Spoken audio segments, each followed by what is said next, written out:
The American First Warehouse, a beacon for all to see, a symbol of unity.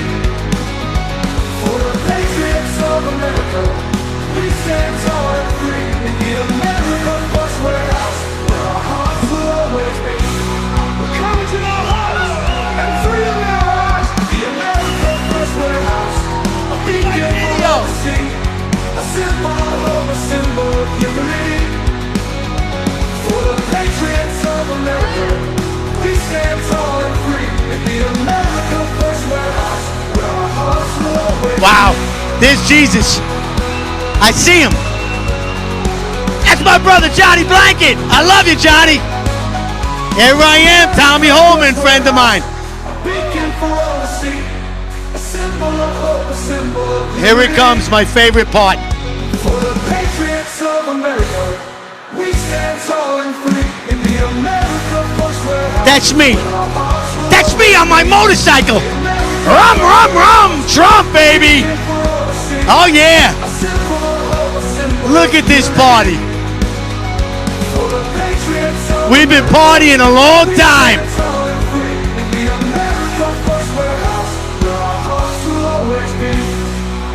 Wow. Wow.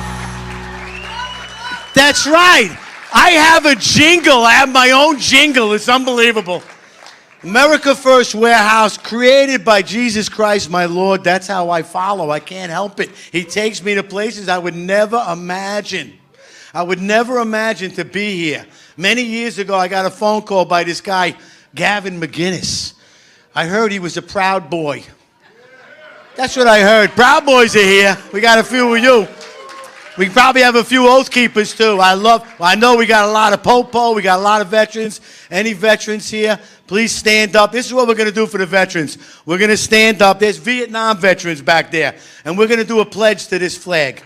So please stand up and put your hand on your heart for our great American patriots and citizens and Americans. We love America. I want to thank the British very much for letting us have America. Thank you, Tommy. I pledge allegiance to the flag of the United States of America and to the republic for which it stands, one nation, under God, indivisible, with liberty and justice for all. Justice for all, right? All right, have a seat. We got the business done. We're all here to see Tommy Robinson. First I'm going to bring up Gavin McInness. I was telling you a quick story. I got a phone call from Gavin McInness. Who is he? He wants to have a show at the warehouse. I go, what do you mean? He goes, this Friday. I go, it's Wednesday. What happened? Well, they canceled me in Jersey. They canceled me in Queens. And you're my last resort. Somebody told me about you, Joe. Somebody told me that you were fearless when it comes to free speech. And I said, isn't everybody? Of course, bring him in. And he came in.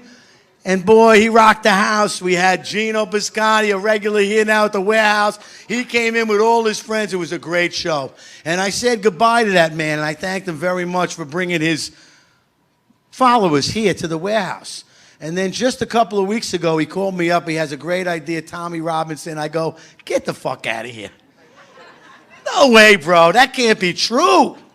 But it is true, and he's here. Gavin McInness is going to introduce him. Gavin McInness, please come to the stage. God bless you, brother. A real American patriot right here. Don't hold anything back. Can I get you a beer? You can put your beer right there. Get him a beer. You're going to introduce your guest? Yes, I will. You can use this if you want. Okay. I'll turn this way. That one you like, right? I walked in here, and I love Joe, bordering on gay. And I ran up to him and I went, what's up, faggot? Yeah! Gave him a noogie. And he goes, get your hands off of me! And I go, I thought we were bros. He goes, I'm his twin brother, you idiot. Oops. Tommy's got a fascinating life. A year ago, he was in a cage, rotting, with charges mounted to the ceiling. There was very little hope for him. Everyone outside of his cell wanted to kill him. And if you got farther than his cell, you got to the prison guards that want him dead, the establishment that wants him dead. It was nothing but death outside. So his prison cell was the safest place to be. And, you know, that chips away at a man. No matter how strong you are, iron with enough drips starts to deteriorate. And cut to today, this man has a massive following. There's going to be a 3 million person riot in a few days. As soon as he got out, he did Unite the Kingdom and had the largest demonstration in the history of Britain. His documentary, Silence, is the most watched documentary.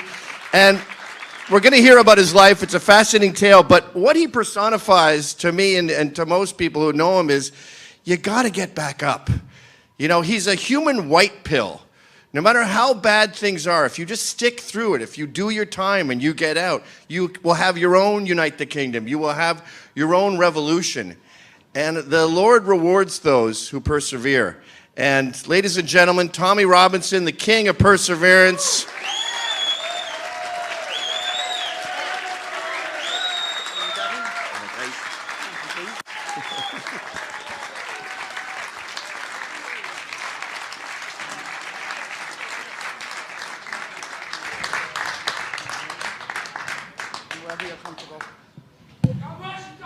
Thank you, guys. These chairs don't show your gut. That's good. I know, look, I feel small as always. Welcome to America. First of all, it's great to be here. I'm very blessed to be here. I never thought I'd get into the United States of America. Let me sit back. I've had a fabulous time so far for the last 6 weeks travelling around. And do you know what? I'm relaxed tonight because I'm with Gavin. So, you know... Best guy ever. Do you know why? Because if you say something wrong, Gavin's one of those people, if I go out with him, if I smash something, he'll smash more. If I say something wrong, he'll say something worse. So I could totally relax tonight. And it doesn't matter what I say or do, because Gavin will outdo me in it. So I'm blessed to be here. I've become good friends with Gavin. I've watched Gavin for years. This warehouse is unbelievable, so I'm very grateful.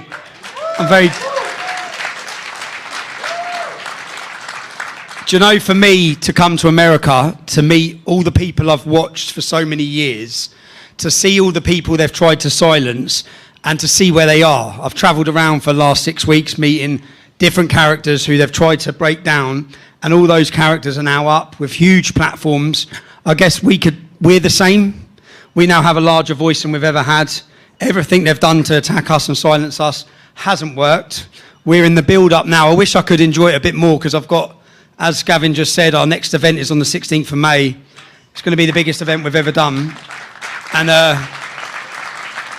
there's a lot of things going wrong in the background, but we'll just keep a strong face and continue. I don't know why you keep doing this to yourself. No, Gavin, you said that, and I said the same. I looked at my son and said, why have I done it again? Why have I organised it again? Because anything that could go wrong, all the problems that come with it, but I think that the country needs it. I think that we needed it. Do you know, after the riots in London? So the riots happened in London. They were trying to pin the riots on me. It's a bit like January 6th. What they done with January 6th is they locked... I just met a lady here. I don't know where she is. I just met a lady who spent a year in... She spent a year in jail for January 6th. She was pardoned, yeah? Just a mother taken off the streets and locked up. Now, the purpose of doing that to her and the purpose of doing it to us in the UK, to doing it to Lucy Connolly, who was a British mother who got 31 months in jail. The purpose of doing all these things was to put fear into you, whether it be the British audience or the American audience. You were supposed to be scared to protest again after January 6th. Yeah. You were supposed to be too fearful. Even if they rob your election, they wanted you to be too scared to come out on the streets. Now, that's what they done in the UK after the riots, which was why it was important for us to launch Unite the Kingdom and show the public you can still protest, we must still protest, and we'll do it in an organised way. And we learned from January 6th, and I learned from 15 years of organising demonstrations, they can only infiltrate if they can hide their identity. So we brought in a strict rule, no face coverings, we will remove your face coverings, and we've had 4 of the most successful demonstrations our country's seen. Our last one was millions on September 13th. The next one's May 16th, although there's a lot of anger brewing in Great Britain, so we're going to try and control it as best we can. This might pop off. This might pop off. We'll try and control it. You know what was great about Unite the Kingdom? A lot of Americans, more than British people, think that Britain is far away and we're not that connected anymore. But Charlie Kirk had died that week, and there was a massive vigil that Friday night before the Unite the Right in the park that was right next to where you were doing your speeches from. And then at Unite the Right, there was a moment of silence. You guys played the American anthem. I might tear up here. And there was these huge pictures of Charlie Kirk on all the screens. People had made signs already because free speech unites the West. And I think Charlie Kirk is a sort of the ultimate free speech martyr. What are you, texting? No, I'm getting the song up ready to play now. I'm getting the song. It's about, don't worry, it's about what you're talking about. On stage with Gav. What Gavin. are you guys doing later? I'm getting the song ready There's to play. no bloody booze here. Where are you guys? It's probably going to be like another hour or something. Oi, don't know. What is your problem with the letter I, by the way? Oi. Oi. Oi was there. You sound like a Northern English farmer. I'm not serving you any more beers to get the bloody cows out. I was getting, as you're talking about, I'll finish talking about Charlie Kirk because we played. Dude, shut up! We played a moment to Charlie Kirk. You're at a thing. You're chatting away on your fucking phone. Just shut up! Holy shit! Oh God, Kevin said it. I was getting this song up. This is for Charlie Kirk. So we've got a singer coming over from the United States. I don't know if you're going to hear this. I think it's beautiful. If you're going to hear it.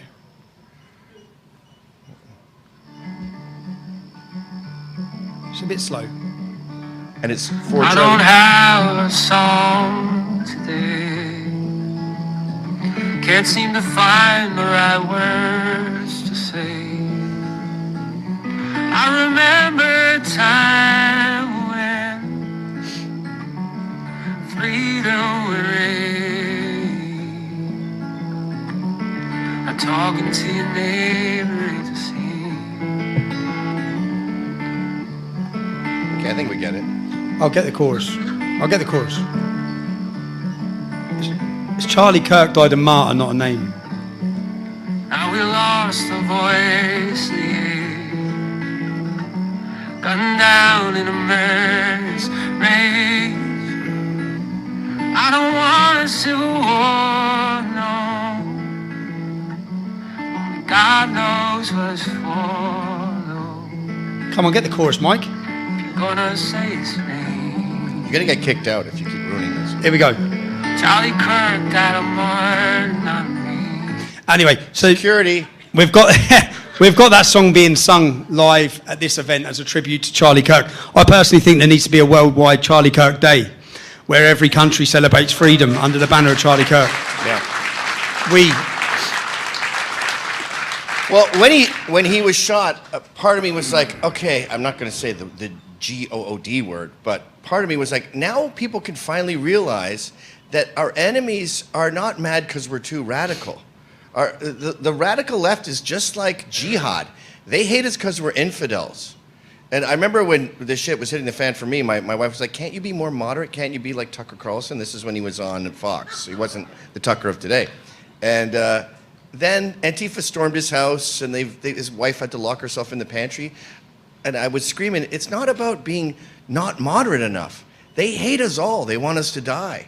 And Charlie's proof of that. So if there's any good that comes from that death, it's that you can't negotiate with terrorists.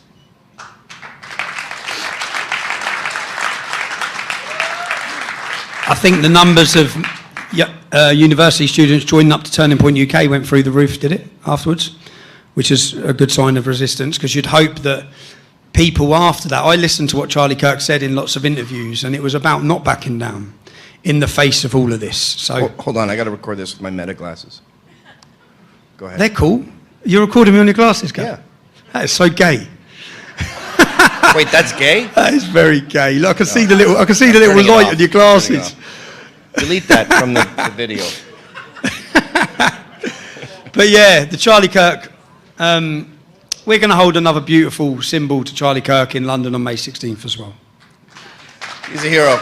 And so are you. The thing about your life is you and free speech are inseparable. And you started out with the English Defence League many years ago. and you said, there are grooming gangs here. Like you, I hate that word. There Rape are jihad. Rape gangs. You don't groom, you groom a dog. You don't groom an 11-year-old girl. So there's rape gangs here to the tune of thousands of girls, and the state came at you with, they busted down your door, and you've since been to prisons. You've been to 10 different prisons. You've had 13 serious death threats. Where, is it 13? It's 13. So it's, in the UK, it's called Osmond. So it's where the police had intelligence someone was going to get killed and they didn't go and tell them. And then that person got shot dead. Right. So then they created a warning under his name called an Osmond warning, where if the police or the security services or the government have legitimate intelligence that someone's going to make an attempt on your life, they have to warn you so that you can then take precautions to leave, hide, whatever it is you want to do. Well, you just go get your guns. So make sure you're... No, Gav, no. Do you know, so 2 weeks before I come out here, and I see some people talking about this online. So ISIS have a magazine. How ridiculous is that? But ISIS have a monthly publication. And in this month's publication, the police contacted me. In fact, they went to my child's house. It was like midnight. I was actually in the house. It was about midnight, and they'd gone banging at the door. And then the ex-wife's come in the room. She said, police are outside. So I said, I'm not here, yeah? She's gone out and said, he's not here, what do you want? We need to talk to him. I said, okay. I've booked a flight the next morning. So I think, I don't know what's going on here, but I'm getting out of here for now until I can find out what's going on. I get to the airport, mad story, I get to the airport, and I'm sat in a restaurant in Luton Airport, and this Muslim girl who's serving me, young girl, about 18, 19, she said, do you mind if I chat to you? I'm finishing my shift. Do you mind if because I was sitting on my own. Do you mind if I sit down and chat to you? I said, no, not really. Chat you? Like have a conversation? Have a conversation. Right. Yeah, so I said, no, go on, why not? Sit down. And then she sat down, she started saying, oh, do you hate me? And as I'm talking through her, she's from Luton, and I went through where she grew up, and she actually grew up in the area I'm from. And then she said, my dad, you might know my dad. I said, who's your dad? And she named her dad. I said, I know your dad really well. He's a Pakistani gangster. Like, I grew up with him. He was one of the main gang lads in their gang. And I said, I know him really well. She said, oh, I don't really speak to him. He beat my mum up. I said, Islam. Every point she kept making, I was like, Islam. And as we're sat there, my solicitor rings. So there's a video online that people can watch, which is of the police giving me this warning. So I ring my solicitor, and I answer to my solicitor, and she says, police are looking for you. I said, I know they're looking for me. They were at Jenna's house last night. She said, yeah, they really need to talk to you. I said, are they going to arrest me? I'm at the airport. I said, what's it about? She goes, no, they need to talk to you, Stephen. You need to ring them. I said, about what? She said, about a warning, there's a threat on your life. So I said, okay. So then I'm sitting with this Muslim girl, yeah, whose dad I know. I told her to go home and make up with your dad because she don't talk to her dad. But I said, will you record this conversation? She said, what is it? I said, I'm not too sure. So that phone call that people hear, which I released online, is recorded by this young Muslim girl who's 18. Lovely girl she was, yeah. Struggling in life. She was going through her own problems. She had her own, but she recorded that conversation. And as I'm sitting on the phone, the police like, Stephen, we don't have intelligence. You're named. There's a picture of you on the front of this month's terrorist manual from ISIS. And the girl's like, she's just looking at me like, what the fuck is going on? I said, yeah, welcome to my life. Yeah. But this is what the police say, which they say in each time, which I went over on the phone with them. I said, okay, so you have intelligence that I'm named by ISIS to be killed. Can I just ask you, how many ISIS fighters have been allowed back into Britain after going to fight for ISIS? 2,000 have. Yeah? 2,000? 2,000 have come back. Yeah? 4 times as many British Muslims went to fight for ISIS and never joined the British military. It should only be a few hundred. Yeah, only a few. But 2,000, they're the ones they know about. But 2,000. And many of them are in Luton, my hometown. Yeah. So I said, right, so they've gone to fight for ISIS, they swore allegiance to ISIS, they're trained, they've had weapons training, they're back. You're telling me that I'm to be killed at all cost. Right, what am I allowed to do to protect myself? Protect yourself. You're not allowed to do anything. If you go and get a weapon, you'll be prosecuted. And they actually give you this in black and white writing each time. Each time they give you a bit of paper. Do you remember Al-Shabaab? Al-Shabaab. Yep. Al-Kebab. Al-Shabaab, after the Kenyan shopping mall massacre, and I've got a video of this because I was digging through all our old footage for 2 years, from 2013, 2012, 2014. I had a young cameraman who filmed everything for 2 years. We've never used any of it. It's some unbelievable footage, yeah? So I've gone back, going through this old footage. Now, at 3 o'clock in the morning, police come to the house. This is at our old house. They come to the house and said, right, you've been named by Al-Shabaab. And this was after they'd done the Kenyan shopping mall massacre. And in the bit of paper they give you, which their advice is leave. We cannot protect you. We can't protect you 24 hours a day, 7 days a week. Our advice to you is to leave, basically go flee, go into hiding, and you're not allowed to get a weapon. If you do get a weapon, you'll be prosecuted. So literally, we're disarmed. The terrorists are armed.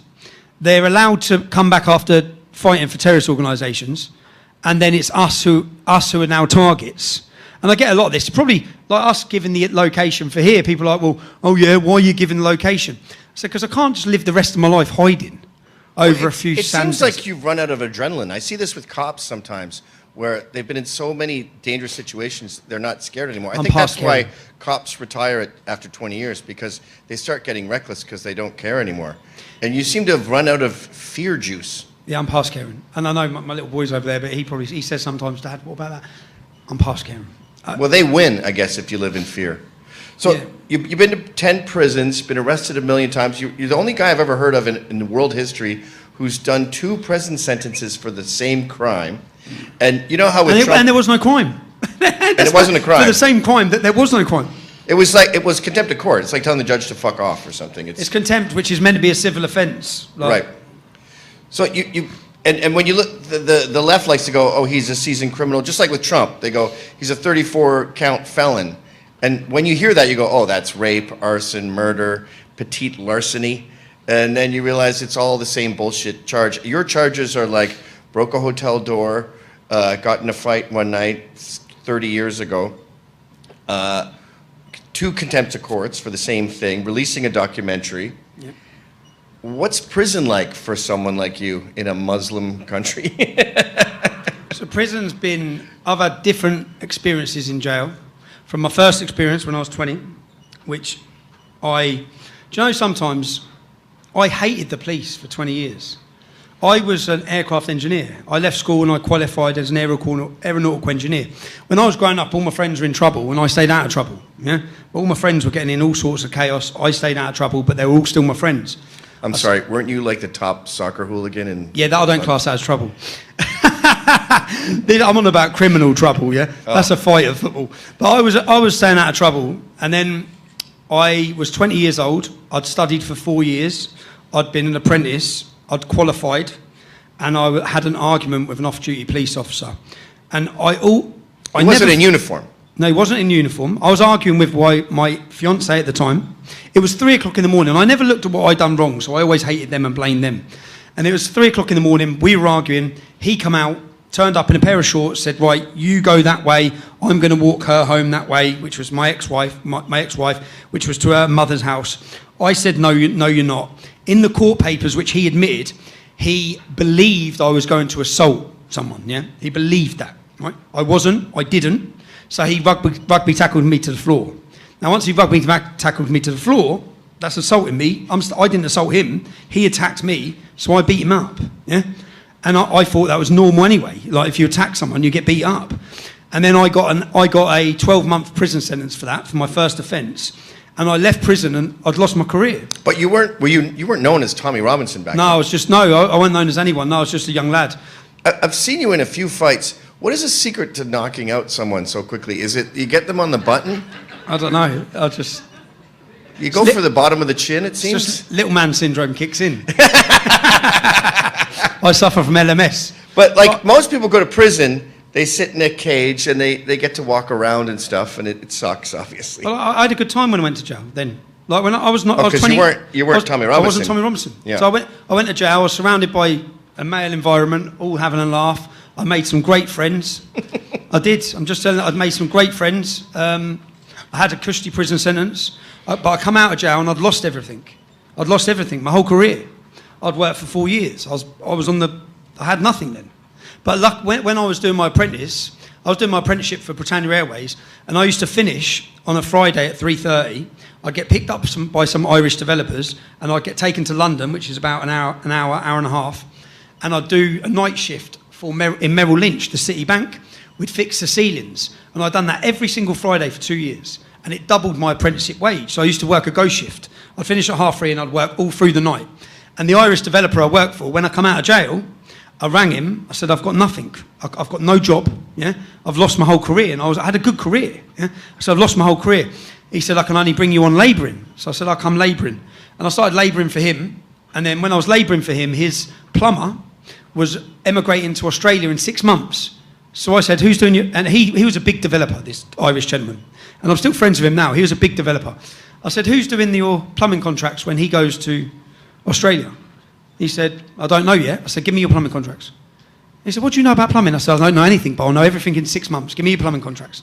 So he agreed to give me an opportunity to price his plumbing contracts, and then I set up a plumbing business, and I was on my way.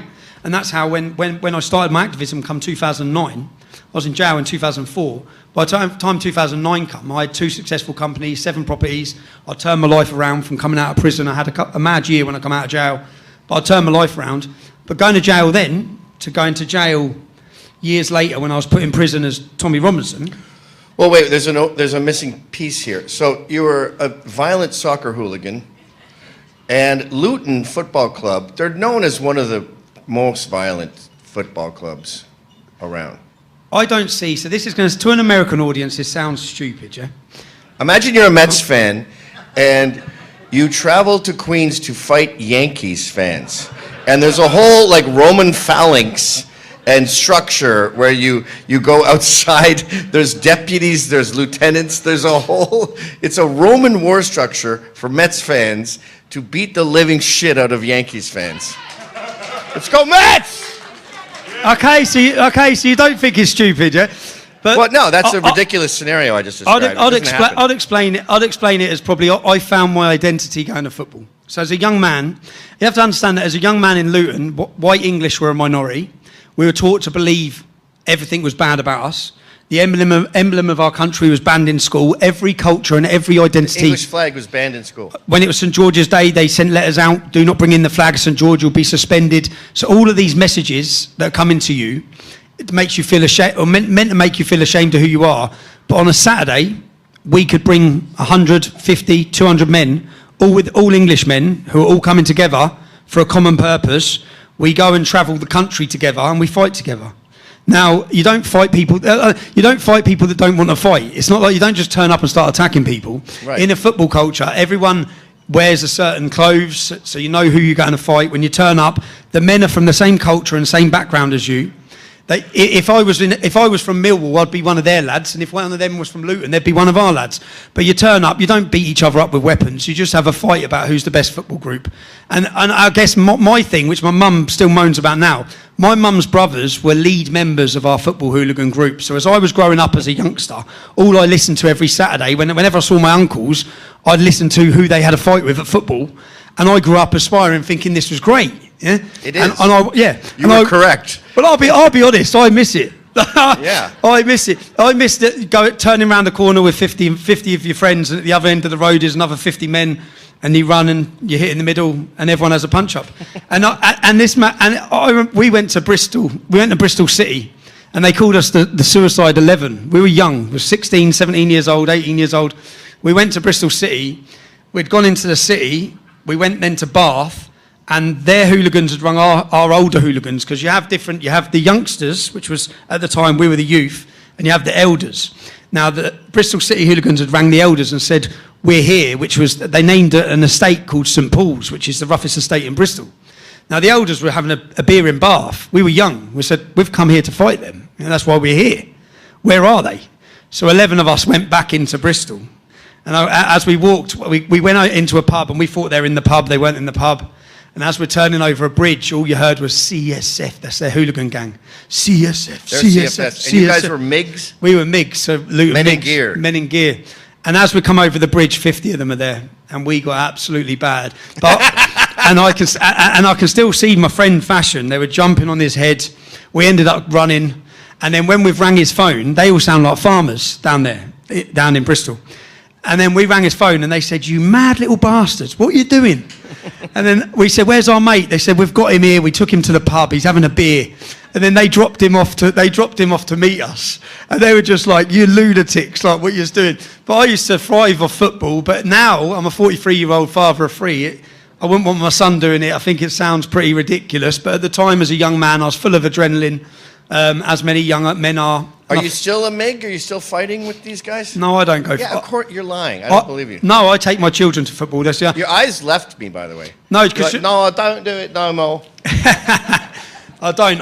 But the football, so people understand that I'd say the football culture is the last line of resistance in the UK. It's like they're the men that will stand up and fight. Well, that's a perfect segue to what I was going to say next, which is, so you said, I've had enough of these grooming gangs. They're raping our daughters. It's the elephant in the room. Everyone knows it. The media ignores it. The elites promote it. The elites are doing it, in a sense. They want the votes, but they may also be involved.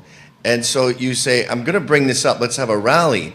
But because of the yabo hooligan background, when you get guys together, you get an army. So my first demonstration was in 2004. I called it Ban the Luton Taliban. And it was our young football hooligans. And we got 200 men. And we went to the town centre. And it was Al Mujahideen, who are a terrorist organisation. They had a stall every Saturday in our town centre where they were openly recruiting to send people to fight against British armed forces in Iraq and Afghanistan at the time. And I remember looking at it thinking, how are these lot doing this? And then I went down there the Saturday before and the police were there. I said, what is going on here? How are these men openly doing this? And she said, it's free speech. So I said, well, let's see if it's free speech next Saturday. And then I went round the town and got all the lads, we were young lads, and got the men together and said, like, why are we fighting Millwall on Saturday? You were about 20 at the time. I was about 20, and we contacted Peterborough. We had Peterborough. We were playing, Luton were playing Peterborough, which is another club which is about an hour away. And I contacted their football group and said, we don't want to fight you on Saturday.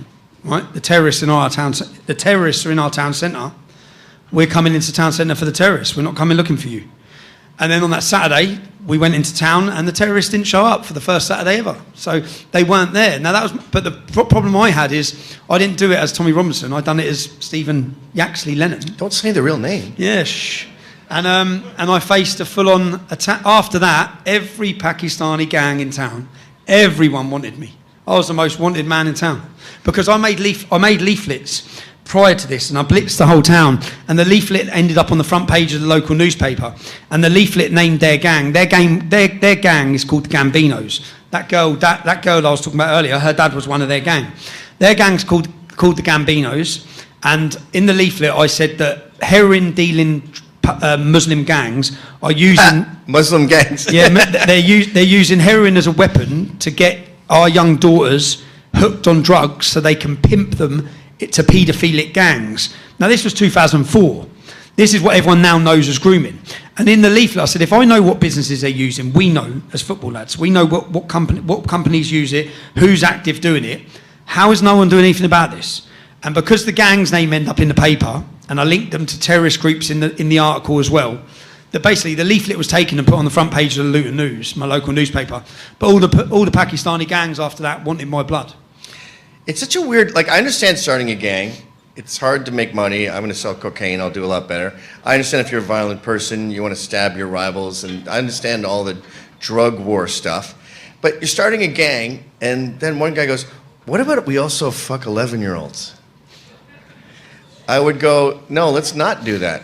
Yeah, what if we get 11-year-old, 12-year-old girls hooked on heroin and slowly manipulate them until we can fuck thousands? And if we vote the equivalent of Democrat, they'll let us do it. I don't understand how that thrived. I guess it's Muslim inbreeding. It's what's acceptable to them. You can't think in the way you think. You have to think in the way they think. So when you see an 11-year-old girl walking down the street, you see a vulnerable child that needs protection. They see a target. That's it.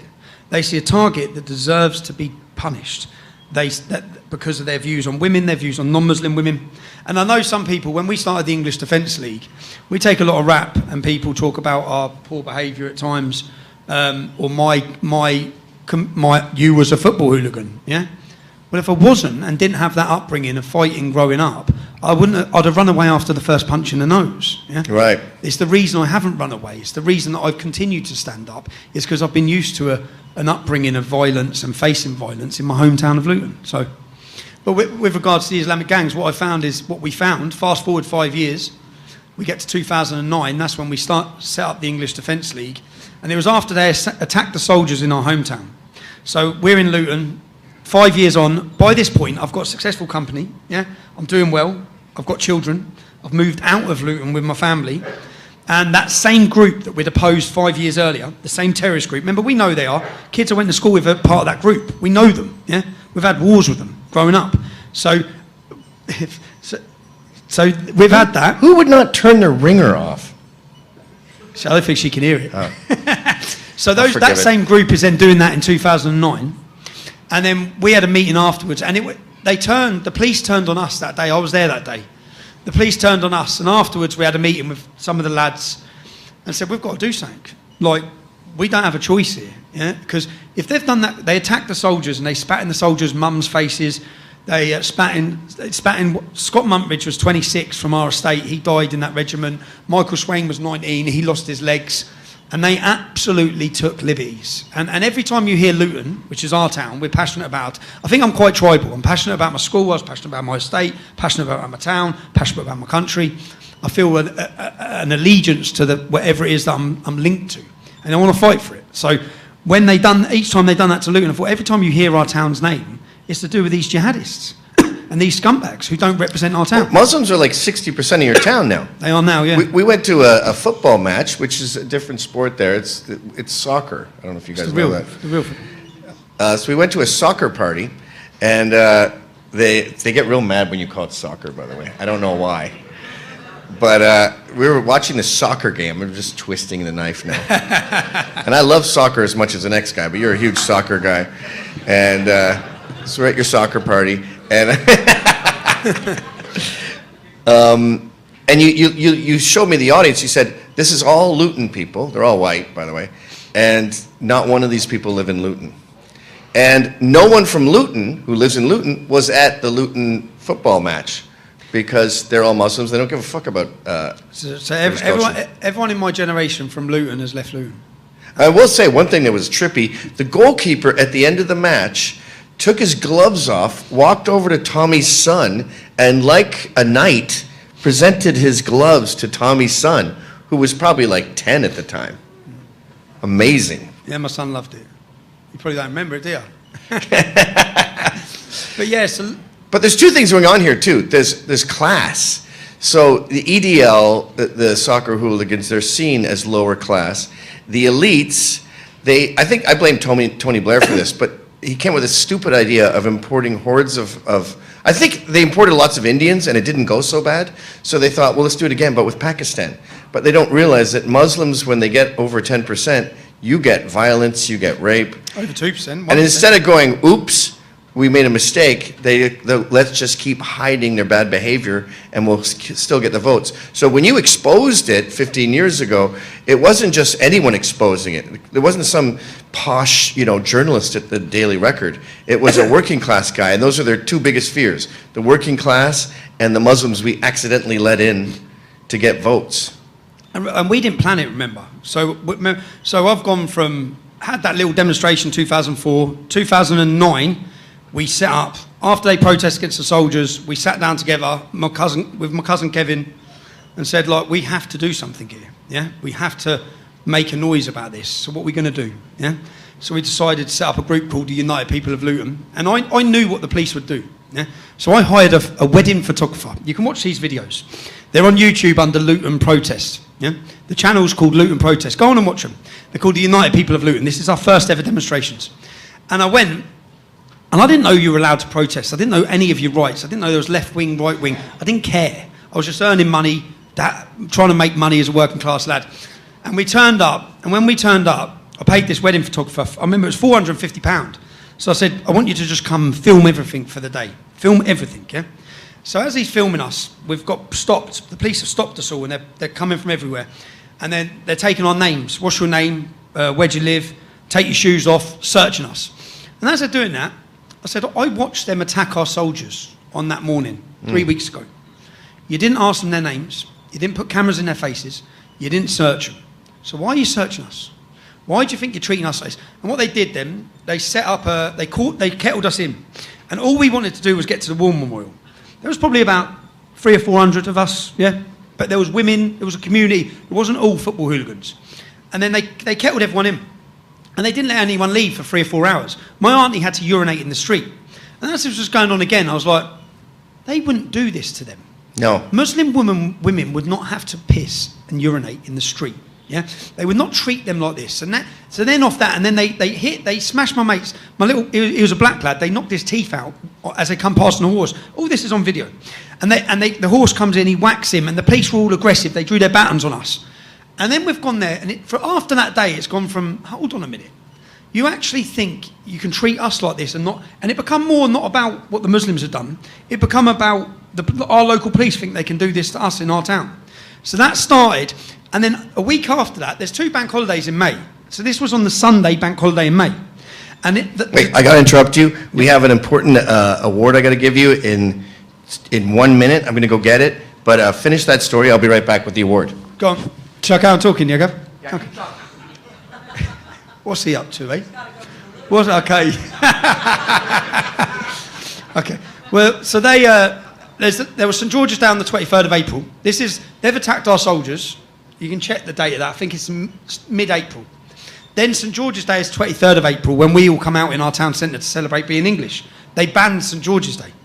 So when they banned St George's Day, I then organised in the first May bank holiday, we're coming into town, we're protesting. So we then protest the first May bank holiday. The police shut it down, attack everyone. And then after that, they raided 13 houses. One of them was my mum's house. They picked everyone who was influential and kicked their doors off.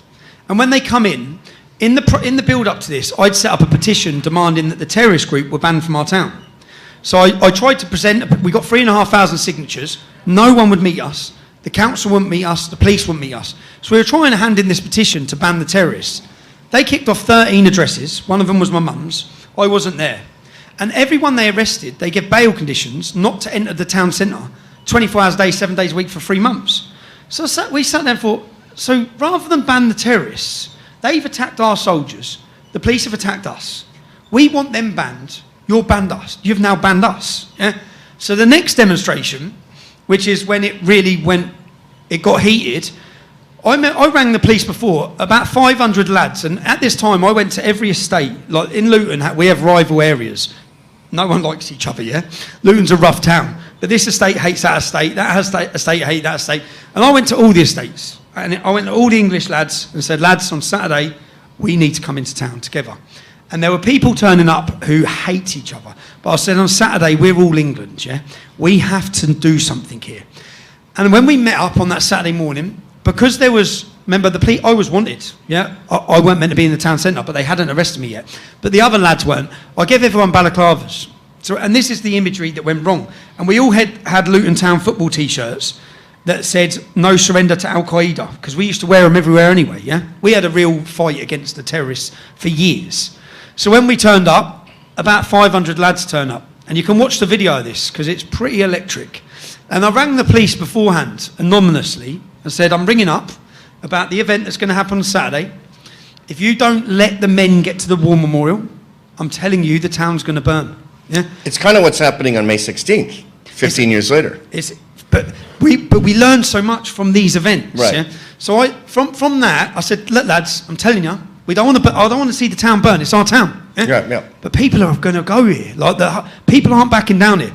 And at that time, I remember we met up, and some of the main Pakistani gangster boys who I know. I remember Nasser, this lad. He rang me up. He goes, actually, bro. He said, man, you're messing with, you're not messing with the Gambinos, is the gang. You're messing with the terrorists here. Yeah. I said, fuck off, tell them there's 500 of us. Yeah? Because there was 500 of us. I said, I felt so confident. I thought there's 500 English lads and we don't care. Yeah? And at this time, so we've marched into town. And you can watch the videos. These videos, and again, I paid this wedding photographer. So the wedding photographer's turned up in the morning. When he sees 500 men with balaclavas on, he's like, what the hell is going on? I said, we're hitting that town, yeah? And no one is stopping us getting to that war memorial. And we literally charged through the town. And we got to the war memorial. The police tried to stop it. You can watch the videos. Yeah? Everyone just charged through them. We get to the war memorial. We hold a minute silence. We say, hey, we're having a minute silence in respect of our armed forces. We respect our armed forces. You could have lit a match, thrown it in the air, and the town was ready to blow up. Right. Because we were outraged. And this was 15 years, 20 years of all of this. And at this time, it's like, no, now's when we fight back. So we're now ready to fight back, yeah? And then in that 3 months afterwards, there were 26 fire bombings. My house got blown up. Cars were getting blown up. Mosques were getting blown up. Luton was going off. Luton was kicking off, and the police, and from the police being forced to attack us in the first one, the Luton police, we got told of the 60 Luton police officers went in, and they had British police support, British Armed Forces badges, and they told them to remove them. This is afterwards, because Luton police were furious as well. And they said they need to remove their badges, and they'd done a walkout. All the officers said we're not, and they walked out. Yeah? Great. So all this is going on inside the police station, these arguments. We're going on the streets outside. The whole of Luton's ready to... Luton police, we're seeing them at the football saying, lads, we agree with you. We said, well, you stop crushing us. Stop crushing us and letting them do this. And even like the football hooligans, you may see, in my Oxford Union presentation, some of you may have watched it, there's 200 attacks against non-Muslim homes. Our football hooligan police officer at the time, like non-Muslims' houses and old people are getting attacked by Muslim gangs where they're driving them out of the Muslim area. Do you know what the advice was? Our football hooligan officer, we have an officer who dealt with the football hooligans, he pulled us at a game, he said, get 200 men down there. The only way you're going to solve it. Wow. That's the officer, that's the police. Yeah. If you want them to stop it, get 200 men and get yourself in there. Yeah, that's the problem. The only language the authorities understand, and I learnt this with the English Defence League. Yeah, so we went from a group of Luton men, 2009. We tackled the groups. We we basically, because I saw all the government talking about the tactics of the English Defence League. For the tactics, we just follow. I just went on the terrorist group's website. They had their own website. They had a thing called the Islamic Roadshow, and we followed them. We went in the back of a lorry and jumped out on them in Wood Green. Then we followed them to Birmingham. And you'd fight them? We'd disrupt what they were doing. Whether they hold seminars in hotels, we'd turn up 30, 40 men. And that's how it started. But when we went on our... We were the United People of Luton. We then changed our name to the English Defence League. We went to our first event, and our first event was in Birmingham.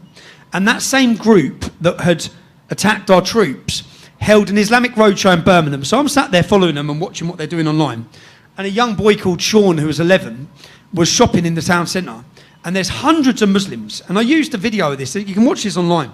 They get this young boy on stage, and they make him repeat after me.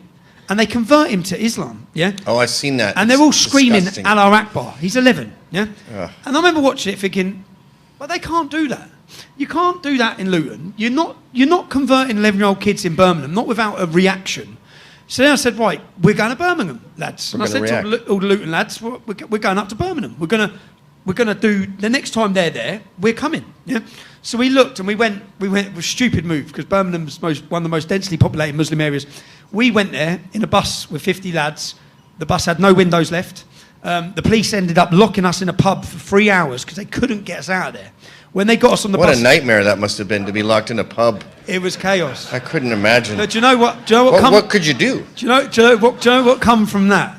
Do you know what? I'll be honest. Yes, I do know what came from that. As young men... Wetting yourself as young and men a hangover. At the time, it was a chaotic adrenaline rush. We were going into the enemy's backyard, i.e. the Muslim gangs. They were smashing all the windows in. But then from that, English men got battered, and again, the images ended up all over the newspapers. Now, only 50 of us went there, and hundreds, if not thousands, of Muslims come out attacking us, yeah? And there was I remember a picture of a young English lad at a bus stop. He had a green jacket on, and he was on the floor, unconscious, and there was about 6 Pakistanis jumping on his head. And the image it was in the Daily Mail, and the image read, "A fascist is attacked by anti-fascists." Wow. And I remember reading it thinking, wow. This was at the start of my learning of the media and all these things. But we went from that demonstration, we got battered, the images went everywhere. Now what I did is I made videos and I went on football hooligan message boards. So after we done our event in Luton, there's 500 men screaming, "We are Luton Town," outside our town centre, singing, "We are Luton Town," and "No surrender to the Taliban, we want our country back." That song that you hear now started in Luton in 2009 at our first event, where everyone's chanting, "We want our country back."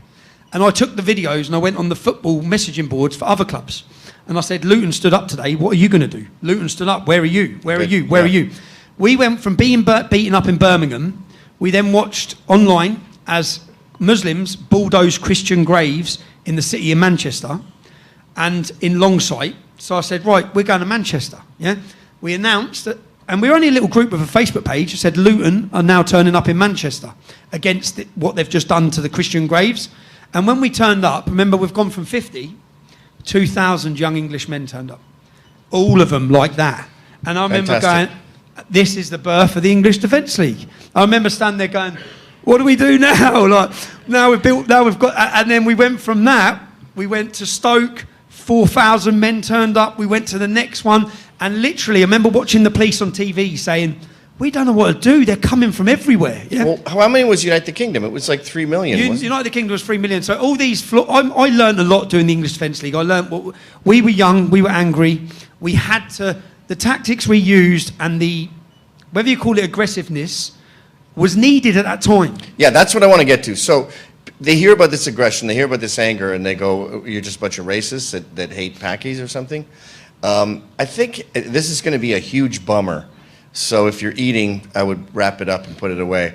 But let's see how much we can handle of what these grooming gangs are up to and what they've done to girls. I didn't want to cover this because we're sort of meant to be entertaining people, but it's important that people know that you're just not randomly mad at disco. This isn't a disco sucks movement. This is a brutal, unimaginable rape of children sucks movement. So for me growing up, I had a cousin who was victims of these gangs. She woke up 13, 14 years old in a house naked, getting raped by bearded men. Yeah? She ran out of the house, the prostitutes on the street phoned her dad picked her up, the family would ring the police done nothing. In the end, that girl, Jeanette, would end up climbing out the window to go back to them to get the heroin. Yeah? Oh my God. But she was a child. Yeah? So the police, how old? 14, 13. So the police would just say, she's a drug addict. It's like, she's not a drug addict, she's a child who they've hooked on drugs. And then they've got her, yeah? They've took her. But do you know how many girls I knew? Look, another example, there was a beautiful girl, I mean beautiful, this girl. And she used to go out with my friend Mike. And Mike's known for punching people, yeah? His name's Big Mike, sorry Mike. But Mike likes a fight, yeah? And her parents didn't like Mike, because Mike's in our circle of friends who used to go out and get in a few punch-ups and go to football. She didn't like Mike. She always thought her daughter was too good for Mike. And then I heard through the grapevine that Caroline had been picked up by these men. Like, it starts with a young man in a nice car who might be 18 or 19, picking up a 13-year-old girl, driving her around, showing her a nice time, spending money on her. She thinks it's exciting because she's with a group of men. And her friend, this girl's friend, I saw her friend a year later, and she said, have you heard about Caroline? I said, don't tell me. He picked her up. He treated her well. He took her away from all of you friends. He isolated her. Her only friends then are girls that are in the same situation who are going out with Pakistani boys who are older. He then started making her change what she wears. He then got her drinking. He isolated her. And now he's taken her from her mum and dad. She went, how the fuck do you know? I guessed. I said, it's exactly what they do. But, and this is to the tune of thousands of times. But I know thousands. I know so many. And that girl there that I'm talking about, she's gone now. She's gone. So I saw her mum. I saw her mum on a New Year's Eve. This when EDL's on. And her mum just went, how's Mike?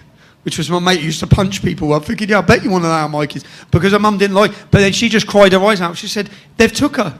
Like his family drove. Let's hear the extent of the horror. Like the horror. Branding woman, 11-year-old girl on her ass with an M for Muhammad. There's a girl that was in Oxford. There was a girl who was.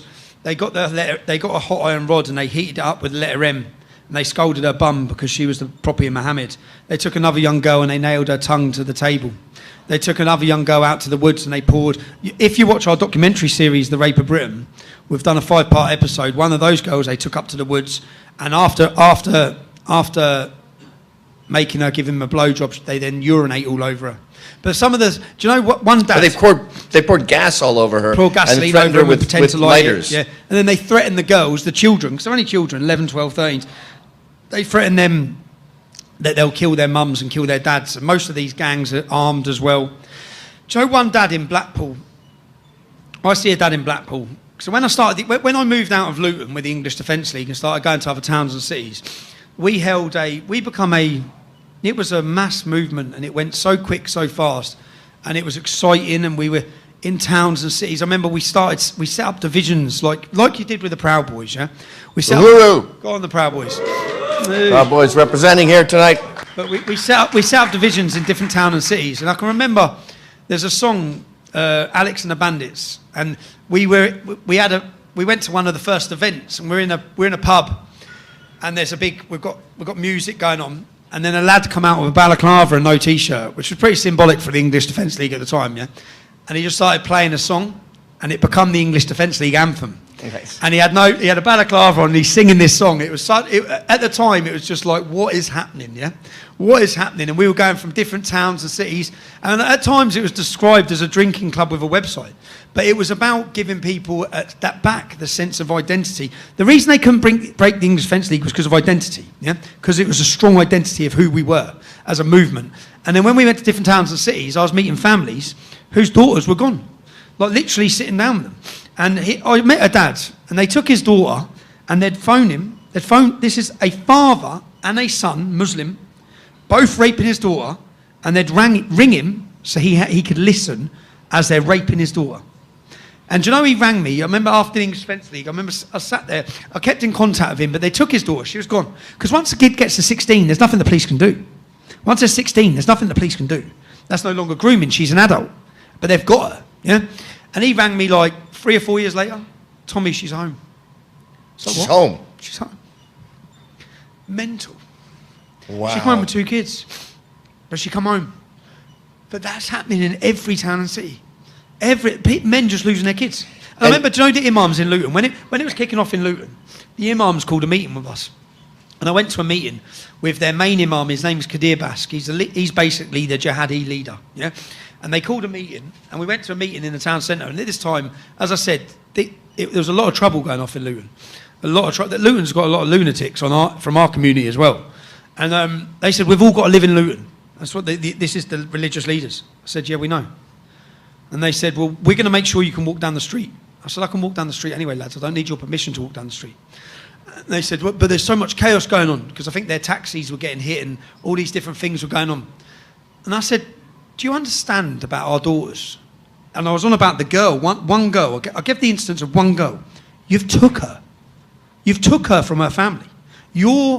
A man and woman, mum and dad, have drove the boy with the daughter up to our community girl's house to tell her family that she can't see her mum and dad anymore. And then drove back. Goes, well, it's her choice if she wants to convert. Yeah. Well, it wouldn't be her choice if one of your daughters were taken. But we've become so weak, and there's no resistance to this across the country. The English Defence League then become a resistance. But you know, I learned in these quick years, I was invited when I set up the English Defence League by a Sikh group called Sula Punjab. SP, they're called. Now, in the 70s, the Sikh community, when this was happening to their daughters, every temple had to put forward volunteers as men. And they put forward men. And if it happens to a Sikh girl, 200, 300 men turn up. Yeah? And there have been wars. Now, I remember I watched the most recent one in Leicester. A Sikh girl was raped. The Sikhs went in. They done a restaurant, 3 houses. They stabbed them. They chopped them to pieces, the rapists. They went in and obliterated them, yeah? Great. 19 Sikhs went to jail. The police tried to play all this down, yeah, at the time. But when the Sikhs went to jail, the Sikh community in every temple do fundraisers, and everyone has to put money in to protect the men who just lost their careers, to defend the men who just protect their girls. But the Sikh community learnt this in the 70s. So when I set up, I went for a meeting with the Sikhs who told us how they fight it. They said, this is the only language these gangs understand. You have to fight them, because the police are not going to help you here. Yeah. And this was the Sikhs giving me, and we formed a great relationship from that day in 2009. We still have a strong relationship with the Sikh community who, when there's been problems, for example, there's a Sikh summer school that was under attack, where all the kids on the estate are chanting EDL and they're smashing it up, and they're calling them terrorists. So then I went down there I went down there to speak to the kids. And the kids are like, when I went down there, I said, what's going on with the Sikh school? They said, they're all fucking terrorists. I said, they're not terrorists. Do you know what I mean? They're not. Muslims are terrorists. Yeah. Sikhs are, although it was a Sikh politician that made the Proud Boys a terrorist group in Canada. He's a wanker. But he's Canada. retarded. Yeah, so he's that's a far why left. He doesn't understand that Muslims killed 1 million Sikhs. So I asked you an hour ago what it was like for you in prison. I even had to go piss at one point, pretend I was giving you an award. So in prison. But let's talk about not Stephen Lennon in prison, but Tommy Robinson in prison. Terrifying. Because every time you tell me these stories, right before you're about to be killed, someone comes by and goes, "Tommy, you're right. There's going to be something bad coming in the next hour." And this is going to sound ridiculous, but I feel like it's God sending you these little saviors to protect you because he knows what you're doing is right. Okay, so I'll give you 1, 2, 3, 4 examples. 3 examples, different times. And for me, it's terrifying, no joke. Do you know me going to jail? It's like I feel like I'm heading to a death sentence. It is, yeah. And in the build up to it, you come saw me in Spain? No, Yeah, yeah. I was all right. Before the most recent one, I pretty much reckon I had a breakdown. Well, I did have a breakdown. I absolutely was terrified because I don't know what I'm going to. Well, you're a mortal man. Yeah. So when you get put in solitary confinement, when everyone in the prison is trying to kill you, and you're there for months and months and months in conditions that are worse than a dog, dogs get to run around. We take dogs for a walk. And it's going to chip away at someone. And all my sentences have been small. I face 10 years when I get back. You know, I'm on trial. Now? Yeah, now I face 10 years on October 26th. I'm For on trial. what? The silenced thing? No, October 26th. I'm on trial to do a Daily Mail journalist, and it carries a 10-year prison sentence. I'm on And what's the trial. crime? Causing fear of death to journalists. Oh, that's the guy who doxed your home The ones who followed me on holiday, and then I turned the and camera took pictures on, of your kids. and I said I'm going to ask them some questions. That's all I said. And you said, "What if I did that to you?" And that's Now- threatening. Now I face criminal prosecution. Wow. I face trial on the 26th of October. But I got sent to jail. When was it? What was the first one? Peterborough, which is I get put in prison. I land in the reception of the jail, and you can watch this. This is on a documentary called 24 Hours in Police Custody. I get to reception of the jail and I say, right, I was only doing a quick recall, which is like a few weeks in jail. I said, you know who I am? You know the problems I'm going to face here. I know the problems I'm going to face here.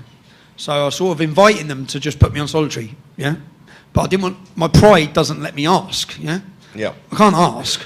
So, and if you ask for protection in prison, you get put with the paedophiles, yeah? So when I get to jail, they say, you need protection. I said, no, I don't. And they said, you need to go on protection, you're going to get killed. I said, well, I'm not going on protection, because I'll kill one of them, yeah? Right. So I've done nothing to warrant putting myself with paedophiles. I'm not in the wrong here. So then it hands it over to the prison. It's there for me. I think, well, it's your problem, not my problem. It's your problem. So I got there and I said, you know who I am? And do you know my instinct? So I always follow my instinct. But I was only doing a couple of weeks in jail. Now my instinct, on the first day on this wing, as I walk in the prison, there were 4 Muslims in there who are local to me. They cut a man's nose and ears off. They got like 20. They got 20 odd years. But as I walked past one of them on the first day on the stairs, my instinct was saying, kick him in the head. Yeah? Because if I kicked him in the head, then instantly I have the fight and then I'm saved, really, because you're on solitary. Right. But then I thought, if I kick him in the head, I'm going to end up doing ages in here because I'm only doing a couple of weeks. I just want to get out of here. So I didn't go with my instinct. I've always gone with my instinct. So when my cell door opens, I come out of my cell. Because in prison, if you get caught in the cell, I'm dead. They're not going to fucking... Well, they'll lock the door, They'll lock and the then door no one and can then get in to save you, They'll right? stab the shit out of me. I'll be held in there. So the minute my door... I'm waiting every morning, and I lasted 3 days. Every morning when the door opens, boom, I'm straight out the door, back to the wall. And I'm just waiting anyway. So I'd go downstairs, so I'm safe, stand with the back to the wall, waiting for someone to start. And it was 3 days in, and this is... You can watch this on the documentary, and the man, an English lad comes up, and he says, you're about to get done with boiling water. Puts his hand over his mouth. I said, and in jail, you get boiling water, you put sugar in it, you throw it in someone's face, it takes your face off. Yeah? Because it sticks. It sticks. You can't get it off. So the boiling water sticks, and you'll have no face. And I like looking like this, yeah? So I'm standing there, I says, who's going to do me? And he says, like, say, cell 24. And I look over, and there's Somalians at the door. So I said, all right, cool. And then he walks off. I just run and kick the shit out of him, yeah? I don't let him turn around. I just literally run over, I grab him, and this is all on CCTV because they played it on the 24 Hours in Police documentary. So I beat him up. Afterwards, I'm standing there like that, and in the interview, the imam's on the wing, yeah? Because they nicked me for a religiously motivated attack. But the prison didn't do anything. So the prison didn't charge me. I go on holiday. I get out of prison after 2 weeks. The prison put me down solitary confinement until I got out. So I spent 10 days down the block, which is solitary confinement. 10 days later, they opened the door, see you later. I went home, yeah? I went home, I took my kids straight on holiday. That's what I always do. Took my kids straight on holiday. I landed back, and I met a lad from QPR, a football lad from QPR. And when I met the lad from QPR... What's QBR? QPR, and this is a mad... QPR is like one of our rival football clubs. We hate them. Yeah? We're supposed to know that? No, Queen's Park Rangers. Oh, one of them geezers from QPR. Yeah. I met a lad from QPR. I don't like them. They're worse than Millwall. I met a lad from QPR, and it's called Queen's Park Rangers. And as I landed, I'm always looking, and I see the police. So I said, mate, will you and it's 1 a.m. I've got 3 little kids. I've got 5 suitcases. I said, will you and your family just make sure my wife gets home if they grab me? And he said, yeah. I come up, boom, you're nicked. And they've got all the cameras. So it's on a documentary. You can watch it. They take the piss out of my height on the documentary. They say, what is he, 5'2"? Fuck off, I'm 5'6". And my mum's 4'11", so I made it. Yeah. So that guy who came by and went, they're going to pour boiling water on you, that was like a guardian angel, and you've had He saved me. I went to court. I got not guilty because once the court saw, I told them. You're allowed, under self-defence, you're allowed to act in self-defence if you believe you're going to come under attack. Of course I believed I was going to get attacked. I just got told I'm going to get attacked. What do you want me to wait for him to attack me? So of course I'm not going to wait. So I done what I needed to do. And then that was Peterborough Prison. Bedford Prison, which was probably my worst, but I'm not acting like I was shitting myself. Well, they purposely put you in prisons with high Muslim populations because if they can't get you with lawfare, they'll kill you. They put me in Wood Hill Prison, 2015, and look, my teeth look good, yeah, but they're fake. They're fake, yeah, because I lost the front 4 in Wood Hill Prison. I was in Wood Hill Prison, and my prison door opens, and 6 Muslims got caught with guns, bombs, and suicide vests, and they were on the way to kill us, and they got there 2 hours late. Yeah, it's like, have you seen the film 4 Lions? Yeah. They're such retards, man. So it's like they're so fucking stupid.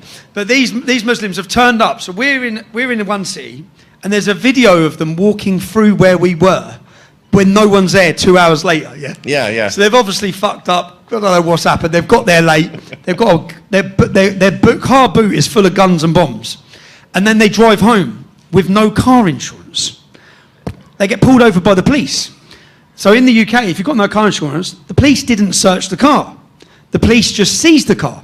So they take the car, these terrorists go home, yeah? And then 2 days later, the company who have seized the car open the boot and they find suicide vests addressed to me because I committed blasphemy, saying, Tommy Robinson, you said this, you have to be killed. They found guns, bombs, everything, yeah? So the police had already come to see me and said, there's a big news story coming. Some terrorists have been caught. So they were trying to locate you through your phone. So they were trying to get you through my phone, through someone working in the phone network to try and find out where I was. But that didn't work. Then they turned up to the demo, got there late. So I went to their court case. And it was mental, man. The court case is at the Old Bailey. So I'm at the Old Bailey, and they're getting tried for terrorism. And I'm trying to think, what can I say? When they get convicted, what can I say that isn't contempt of court? Now, as well as addressing me, they addressed the Queen. Yeah, they had a go at the Queen as well in their suicide note. Now, what's mad is they were going through everything on their phones. They were watching porn and that. Yeah, so they were reading up the websites that they were watching, and they're all sitting there chuckling to each other because one of them, it's not very halal to be sitting looking up fucking non-Muslim porn, you little wrong'un. But as they get sentenced, we've got they only let 2 of us into the courtroom. There's about 18 of them, all big bearded mullahs. And so we're on the back row, they're the rows in front. So as they got sentenced, I just went, God save the Queen! Like, yay! And then the whole court kicks off. They all turn around, we're kicking them out, and then it's all kicking off in the courtroom, all the police come trundling in. And I remember there was a journalist who said, look, I don't like Tommy Robinson, but it was quite a moment in court. It was quite a moment in court. So I'm laughing at these terrorists. 6 months later, I'm convicted under mortgage fraud, where I pled guilty under a plea deal to drop charges against my ex-wife for tax, my family members. I took a plea deal to cancel the family's cases. I'm transferred for a paper, like a mortgage fraud, where no one lost money, yeah? Yeah, I looked into that. It was like your brother-in-law was getting a mortgage, and you signed a paper. That I didn't sign any papers. So my brother-in-law earned 12. Your brother-in-law paid the mortgage back in full. My It was brother- like the Trump thing. It was Everyone was paid back. It was 6 years before. Yeah. So when we set up the English Defence League, the authorities went back 6 years on every member of my family. They went through every single financial paperwork, everything. We didn't even know. They got warrants for my mum and dad's accounts. Yeah. So because they were so pissed off with what we started. So with regards to, so my brother-in-law bought a house, say in 2006. The house was 80,000. I lend him a 20,000 deposit, yeah, to buy his first house. On his mortgage forms, we used to have a thing called self-certification mortgages. So as long as you put down a 20% deposit, you can certify how much you earn without proof. So he said he earned 20,000. He gets a mortgage, buys a house, does it up, sells it a year later. So the mortgage company... That's exactly what Trump was accused of. Okay, so mortgage company are paid back. 2 years later, they come and nick us all. So I think everyone knows you're innocent on all your stupid charges. The terrorists that were there to kill you, that fucked up because they got the timing wrong. I'm put in jail with them. You're in jail with them, and I mean, it can't be a coincidence that they say, "Why don't we put Tommy Robinson in with the terrorists?" Why would I end up in a maximum security jail with They terrorists? put him in the same wing that the terrorists who tried to kill him are in. I saw them. Out of all the prisoners Yeah. in Britain. And you know, like from my point, I was shitting myself, man. I was shitting myself. And I just said to you earlier, I landed on the first night centre. I'm in the maximum security jail. First Muslim I saw, I went up to him. He was from Leicester. I said, "You know who I am?" I said, "Do we have a problem? Because if we have a problem, I haven't got a problem. But if you want to have a problem, we can have a problem. Yeah. But I'd rather do it looking at each other rather than some cowardly bullshit." So he said, "I ain't got a problem, bruv." I said, "Right, sound. Let me do what I've got to do." And I was doing, what was I doing? I was doing 18 months in that sentence. And then I'm in my cell, and my cell door opens, and it's a paratrooper, British military ex-paratrooper prison officer. And he says, "When they come to get you, do not leave this cell. Your life depends on it." I said, "What do you mean?" He said, "Don't leave the cell, son. Your That's life..." God sending a little guy over. Mate, I'm thinking, fucking hell, man. And then my door opens 2 hours later, it's him and 2 prison officers. He said, "You're going on A-wing." And because you start off on the first, when you go to jail, you start on the first night centre. You might spend 2 weeks there. That's your induction.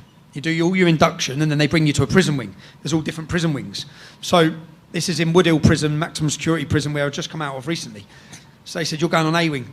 And I was like, "I ain't going anywhere." He said, "Are you refusing?" It's the same officer. "Are you refusing?" I said, "Yeah, I'm refusing." He said, "Right, well, you're on disciplinary now. You'll have to go before the governor." Then they lock you up, and then they move you from the wing to the segregation unit, because you're now in trouble, yeah? Which keeps you safe, because then I'm not going on A-wing. He saved your life. He said to me, "Do you know what?" And I named the bitch in my book, because he said, "It's impossible to put you there without them knowing that you're going to get murdered." Yeah. Now on A-wing, where they were bringing me, is where the Muslims who are doing 30 years, who I was laughing at in court 6 months earlier, they're all on A-wing.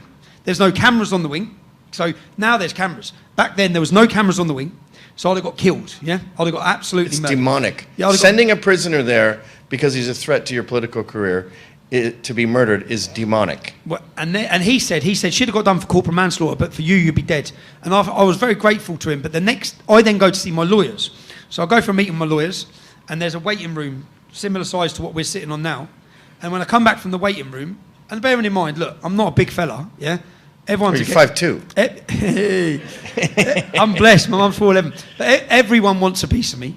I'm the biggest target. I'm in jail. I'm shitting myself, man. I'm like, for fuck's... But I know that I have to react a certain way. Yep. I don't have a choice, yeah? So, and then we go into this waiting room, and I sit, and there's probably 10... This is the sad thing.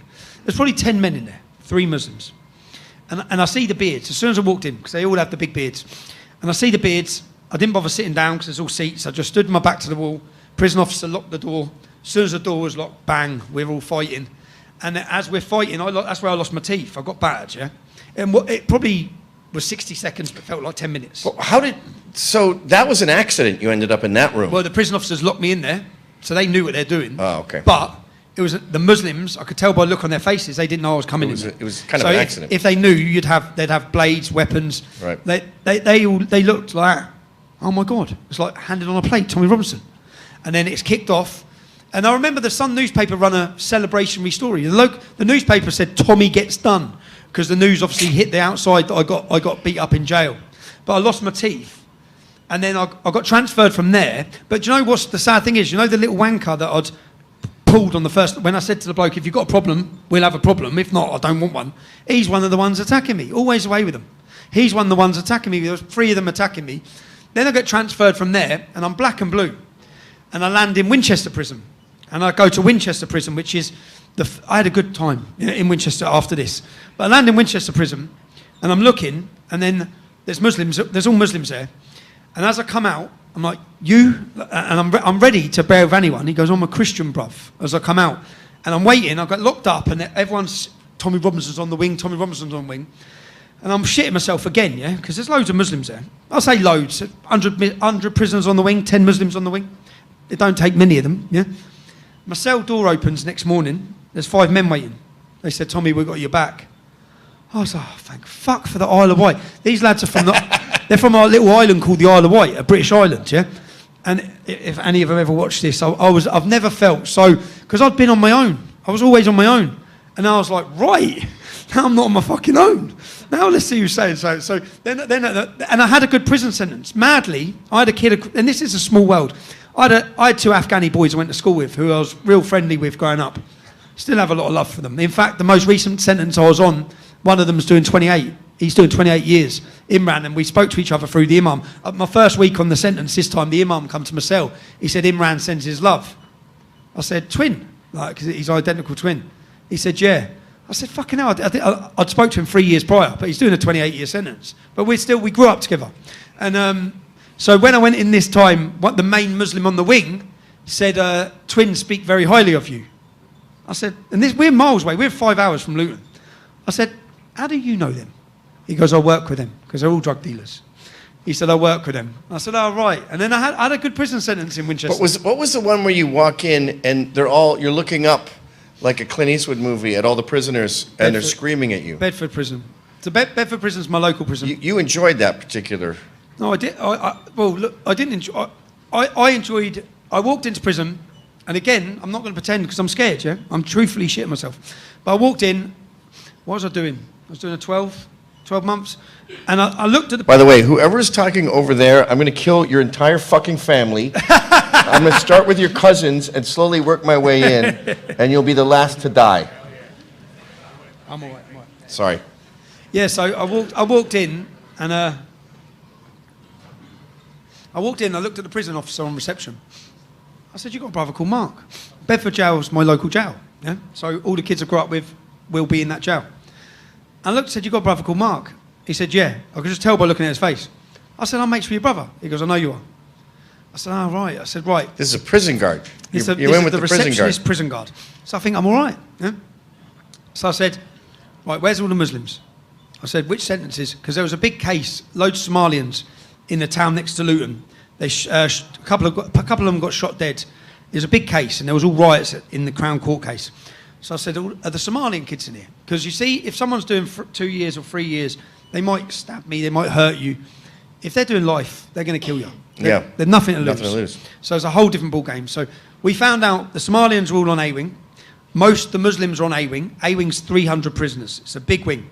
There's little wings, B wing, C wing, D wing. Now, when you go to prison, you go to the induction wing, then you go on the wing. So I should be going the induction wing anyway, first, yeah? So I find out, I said, where's Jason? I started naming friends I grew up with who I know who are in the prison system. I said, where's he, where's he, where's he? Now I found out that there were some lads I grew up with from my estate who are on B wing. So I said, right, get me on B wing, yeah? I'll be sound on B wing. He goes off to see the governor. He comes back down. You're going on A wing. You're going on A wing. I said, well, hold on. Haven't we just established all the Muslims are on A wing? So we've just established that's where they all are. And anyone I know is on B wing. How can I be going on A wing? How come I'm not going in the induction wing? He goes, go on the numbers then, which is the protection with the paedophiles. I said, I'm not going on the fucking numbers. I'm never going on numbers. He goes, you're going on A wing then, all cocky. Like, you're going on A wing then. The Muslim wing. The Muslim wing. I said, give me a pen and paper. So I thought, right, because if I get killed here, I at least want him to get done. Yeah. So I wrote 6 pages out. In the British prison system, if you're in one gang, if you've got one postcode and your gang is having a trouble with another postcode, you're not allowed to be put in the same... Yeah, that's the same with America. You can't go in the same location of prison. Right. Yeah? I'm Tommy Robinson. These are all Muslim gangs from my town. Yeah? They all know me. I've had trouble with them for 10 years, yeah? You can't put me on the wing with them because it's obviously what's going to happen. So I filled it all out, thinking he can't do it now. I've wrote it out. He comes back out, you're going on A-wing. I said, okay, I'll go on A-wing. And as we walked, they've got 2 officers walking me onto A-wing, and I just nudged him. I said, watch what I fucking do on here, brother. Just watch what I do on here. And as we've come on the wing, it's like, because in the prison wing you have three floors, and everyone's out on the railings. Everyone just stands on the railings looking down. So I've come on, and it's literally like they're howling. Like, what the fuck, Tommy Robinson? I was like, fuck off. And then they've walked me up to my cell. It's 10 to 12. Lunch is at, say, 12.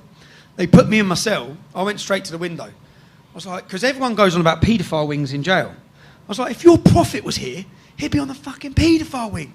And then I'm screaming. I'm literally screaming. But I'm doing this as a self-defense mechanism. Yes. I know I have to kick this off and kick this off now, or I'm going to get killed. Yeah. So I can't wait. Yeah. And they're all shouting, "You're fucking dead." And I said, I've heard that for 5 years. I've had 2 black eyes, you shithouses, yeah? I'm 5'6", I walk everywhere, and I've had 2 black eyes. I've had 2 bad beatings, I should be dead, yeah? And I'm screaming it out the window. They're all screaming. Some black bloke, some black bloke said, who the fuck is this rascal? And I'm like, I'm on the wing, you wankers, I'm on A-wing. And I'm shouting what cell number I'm in. Cell doors open at 12 o'clock. The prison officers open it, where you go straight down into the canteen. I walk into the canteen and say, who's fucking Muslim? And a lad called Dion, who's from another estate, I know his brother. He's a little gangbanger, he's in for all shootings. I know him. He turns around, he said, no, Yaxley, man, I'm Muslim. And then a white boy next to him says, I'm Muslim. Boom. They were both lying. No, they both converted. Everyone converts. Yeah, for everyone converts. But I didn't let go of him. I didn't let go of this lad. I'm punching and punching and punching. And it's all erupted in the canteen. And then all the screws are dragging me off. I remember the same screw that dragged me there. As they're dragging me off, I just looked up at him, laughing, thinking. And when they put and I've never had an adrenaline rush like it, where I was drenched from head to toe. They put me back in my cell, locked the door. I've gone to the window, and I'm like, ah! Oh, yeah. I'm screaming. I said, I thought I was dead. I just banned him. And I'm screaming at the top of my head, saying, your mate just got fucked up. But that was the only way I survived, because the punishment for that is I'm then put on solitary confinement. Perfect. So I'm then taken down the block on solitary confinement. And I can remember, as I'm put in the cell, and as I'm put in the cell, there's another lad called Ryan, who's gone back to jail. I grew up with him. He's been put in the cell next to me, so you're looking through the little holes. And then the boy, the white boy who I'd beat up, he gets put in the cell, yeah? Big beard. And then I heard, yo, Yaxley, no, I don't want no beef. And Yaxley's my name from growing up. And I thought, well, this is weird, because Muslims would want beef. I realised I fucking know him, yeah? He's from where I'm from. I know his dad. So he's converted in jail. It's only then I trigger who he is. I think, oh my God, you little wanker. But then from that, and then the priest started on me. The priest come in and said, you think you're clever, Tommy? You think you're clever, don't you? I said, what do you mean you think you're clever? He goes, I know exactly what you've done. I said, I've survived, mate. That's what I've done, is I've survived. You're not happy because I haven't got murdered in it. And at the time, I'm then pushing, in Bedford prison, and this is where the prison system has a problem, because I'm in Bedford prison, and the block and solitary confinement is under the jail. It's in the basement, underground. And then everyone has little windows. So you shout out the window. And then there's 4 floors. So it's called window warriors, yeah? Everyone's shouting and arguing through the windows. Now I'm out there just shouting, fuck you lot, yeah? I said, no one likes you. I said, the truth, this is the truth. No one likes you, yeah? It's like Speaker's Corner, but in prison. Everyone comes past my wing, whenever I've been in jail, and they all give me the thumbs up, but they can't tell you that, because you'll all kill them, yeah? Right. No, you're bullies, no one likes you. And as I'm doing that, then I'm steering them, because there's lots of Irish gypsies in jail. So I'm steering them onto the Catholic argument. I said, yeah, well, I'm Catholic, yeah? And they start going, you're a paedophile priest. And I'm waiting, and then I hear all the Irish start going, and the gypsies. And then the gypsies are arguing with the Muslims. And I'm just sitting there laying there thinking, fucking this place is about to erupt, yeah? I wish I could watch what happens when the doors open in the morning. And at 5 o'clock in the morning, they come in. I'm thinking, what are they going to do tomorrow? Like, I'm waiting for the morning to come up just to see what happens, because I know the prison's about to erupt. And then at 5 o'clock in the morning, they come in and emergency shipped me out, made me an ACAT, took me to Woodhill. Which is great. Well, I was safe. Safer. I was safe. Okay, so these are all crazy stories. I mean, from prison violence to a girl being branded, a nail through her tongue. these grooming gangs of thousands of girls. But thank God, it's 3,000 miles away, and our Muslim population is only 1%. So we don't have any risk of this happening here. So all your stories are irrelevant to Americans because this could never happen here. And we're hearing about a foreign land. Yeah. Far, far away. You're at 1%. Woo! You're at 1%. You had 4 successful terrorist attacks in 2 weeks. 1%. 4 successful terrorist. Just think of this. We had 2 bombs in New York City last month. If you was at 10%, you'd have had 40 attacks. It's just a numbers game. But all of these stories I'll tell you, all of these things from the English Defence League days were, remember, I didn't plan it. At times I didn't take it that seriously. At times I was just a man on a mission, fighting back against the police, fighting back against the system. And then fast forward to where we're at now, and Gav, you know I don't take it seriously. You come over to some events, I was still up with no sleep partying each time, yeah? I think I partied my way through many years because to try and deal with the reality of the outcome that, shit, I'm in trouble here, yeah? And my life's never normal again. Well, they're not just threatening you. They threaten your kids. They threaten your wife.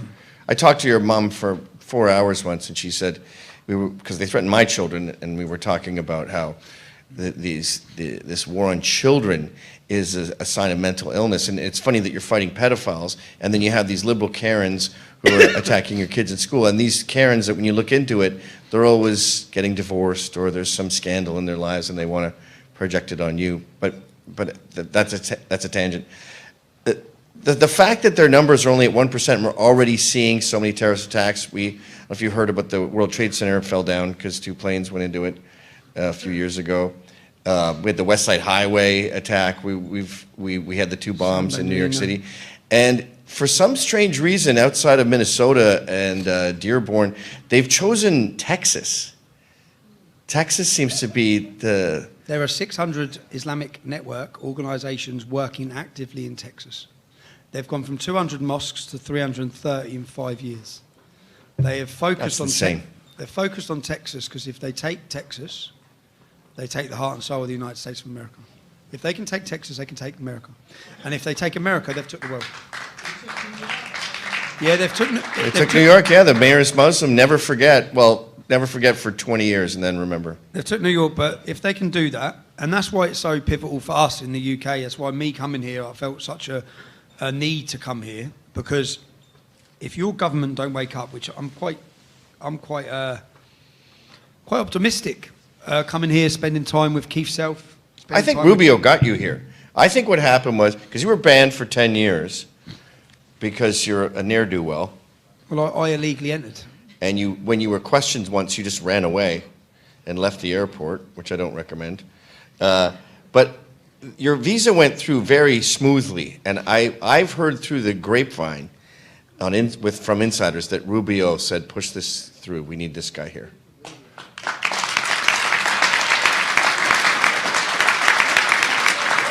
I looked at other cases. I'm here on a journalist visa, and I looked at some other journalist cases, pro-terrorist, jihadist sort of journalists from other countries who are all given visas, even though they're parts of terrorist organisations.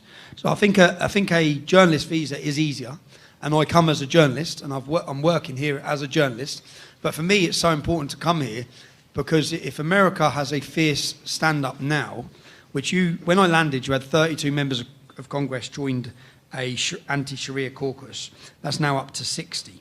I sat down with Chip Roy. I've sat down and interviewed some of them. I'm doing an event in Dallas with Chip Roy, Keith Self, another senator. I met Tommy Tuberville, other senators who are wide awake. Yeah, and bearing in mind everything that's happened in Britain, we had 30 years of jihad. We had soldiers beheaded. We had 26 children blown up at the Ariana Grande concert. We had shopping centre attacks. We had all these jihadist attacks. And in all that time, not one single MP spoke. Not one of our members of parliament.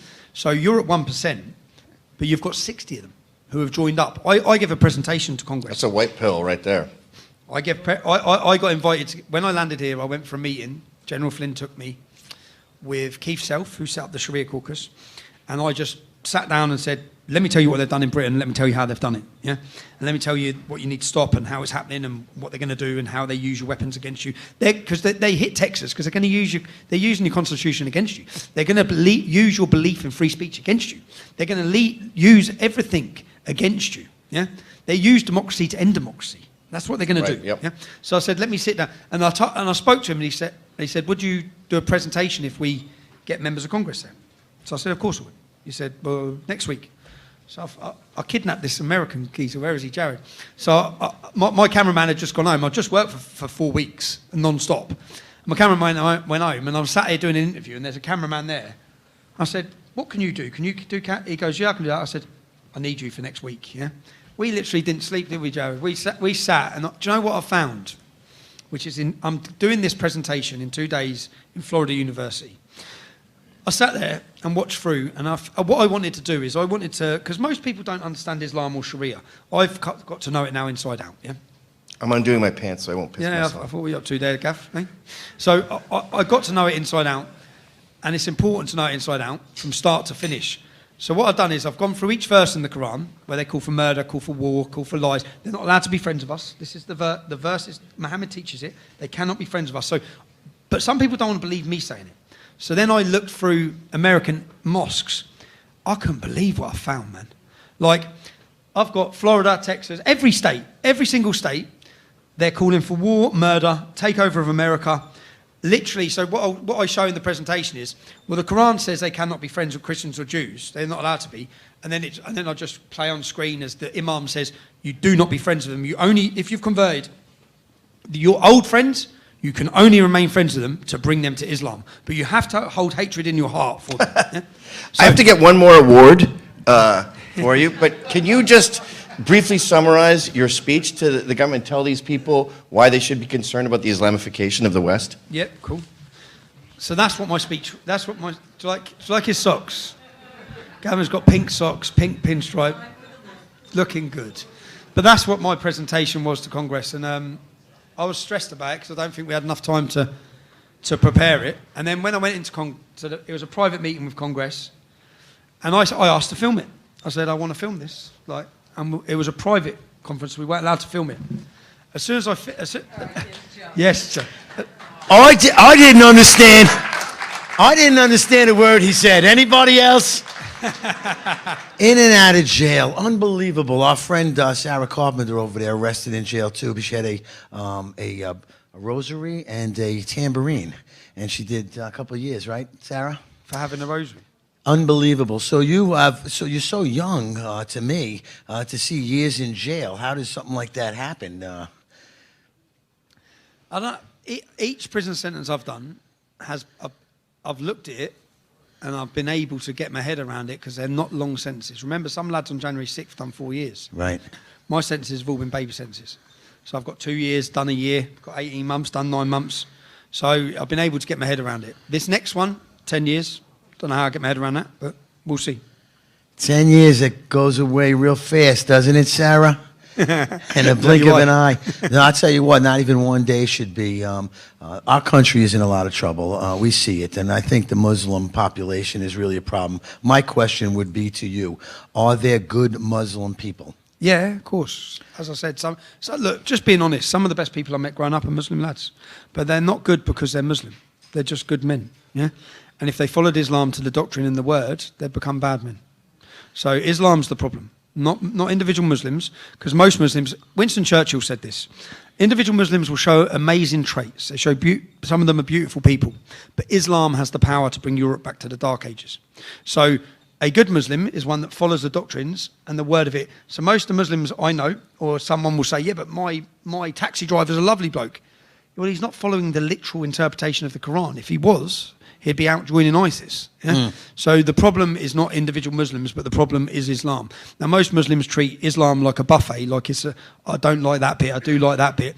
But the bits that they don't like and they ignore, like the verses demanding war and infiltration and deception and all these different things that are part of it, they're the problem for us, because that's what they're now using in the United States to deceive and infiltrate the United States in many different groups across America.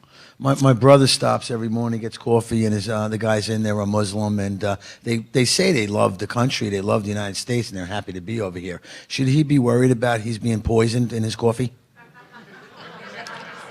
100%. What do you do, number one and number two? Here he is. They're still working on these awards. They look like shit. They have silver buffing them.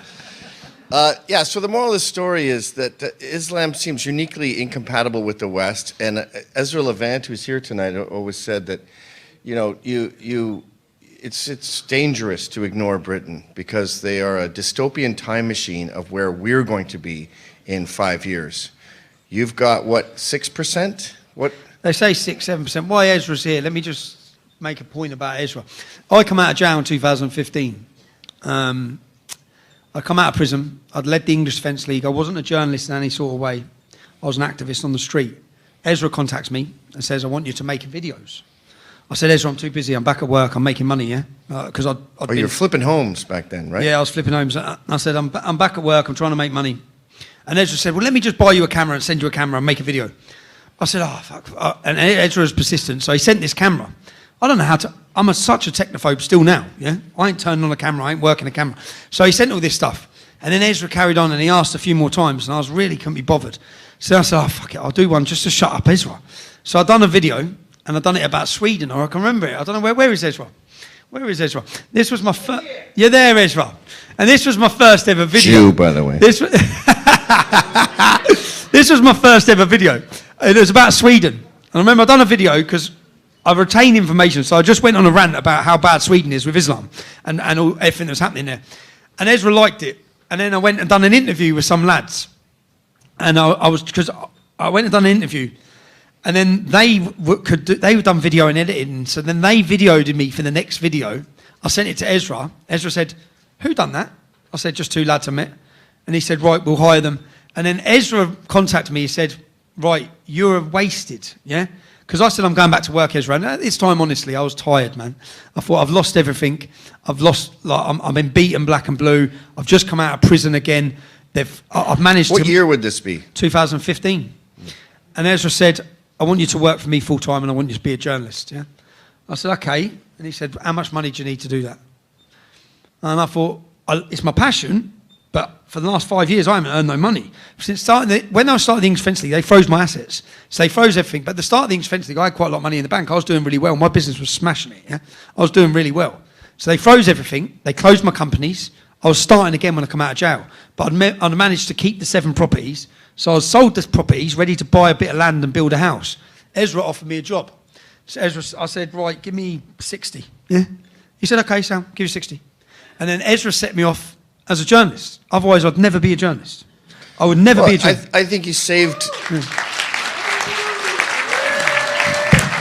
I think you saved a lot of lives, but I think you saved a lot of young girls getting raped to the tune of thousands. I think you've saved thousands of young girls from being raped.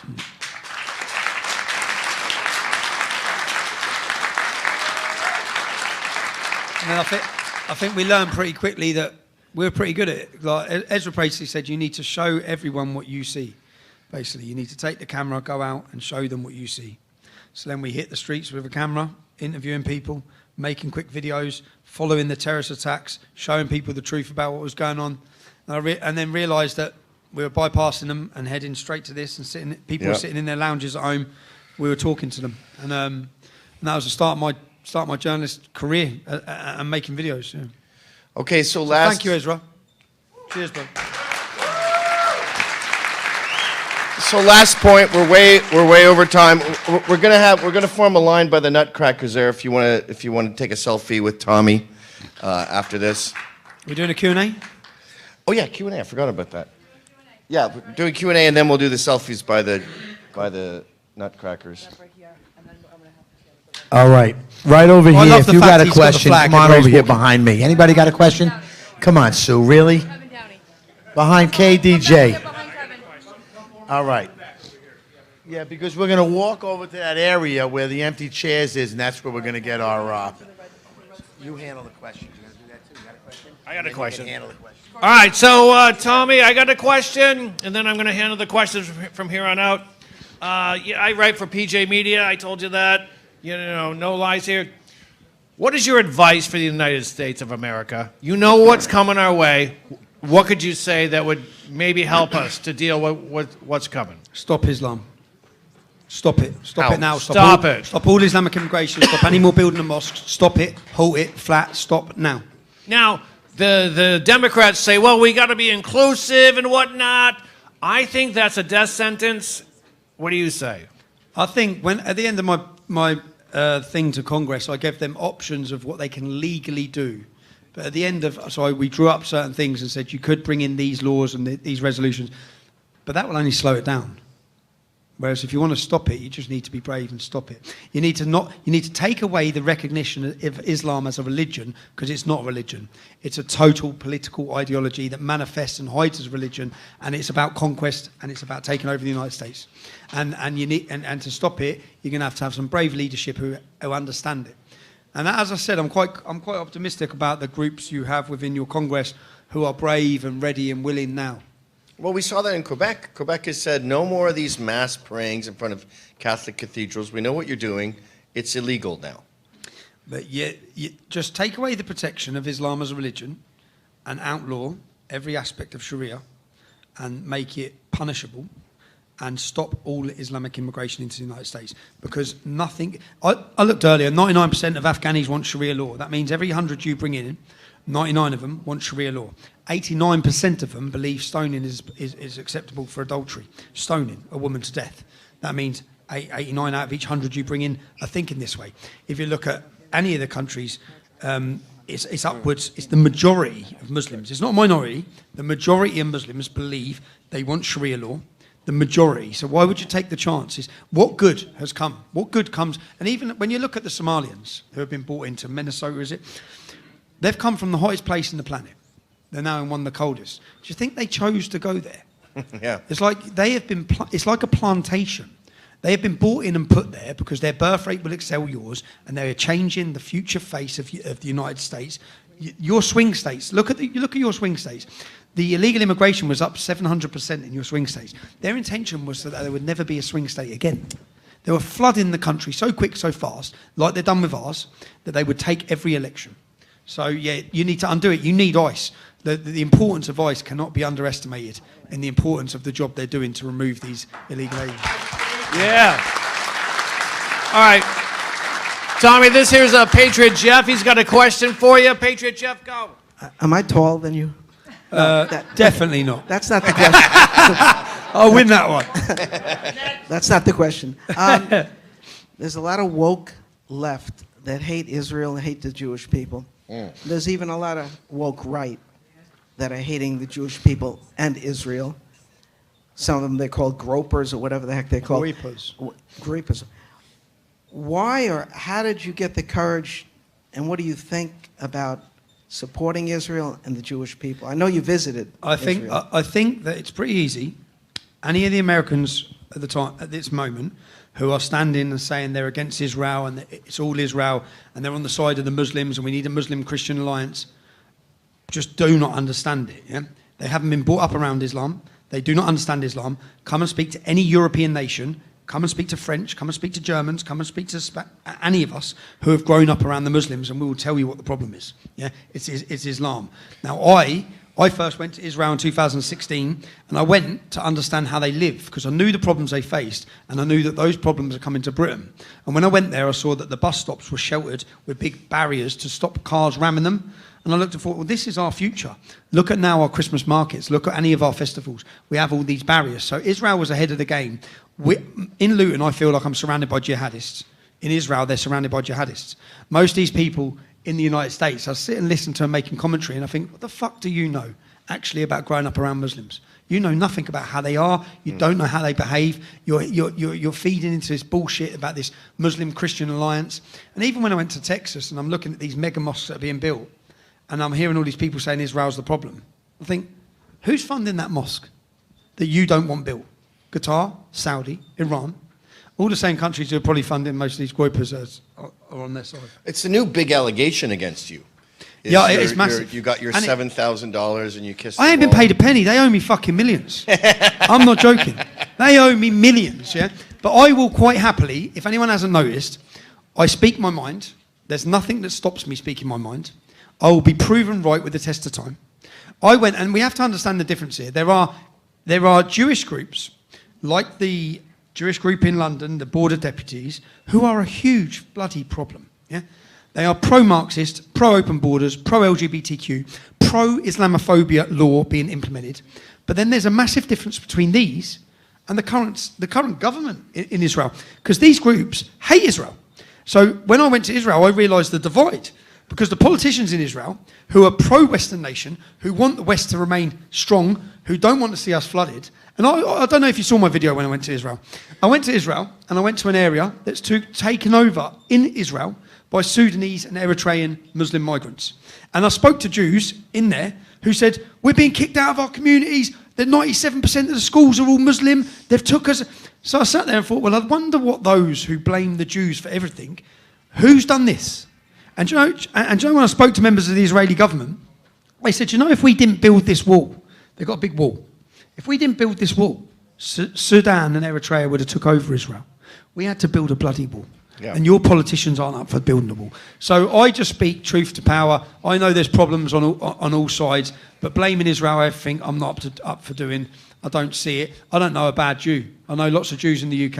I don't know a bad one. I don't know about Jew. Yeah. I don't know a bad one. So do you know what else it is? It's easy to hate the Jews. It's easy.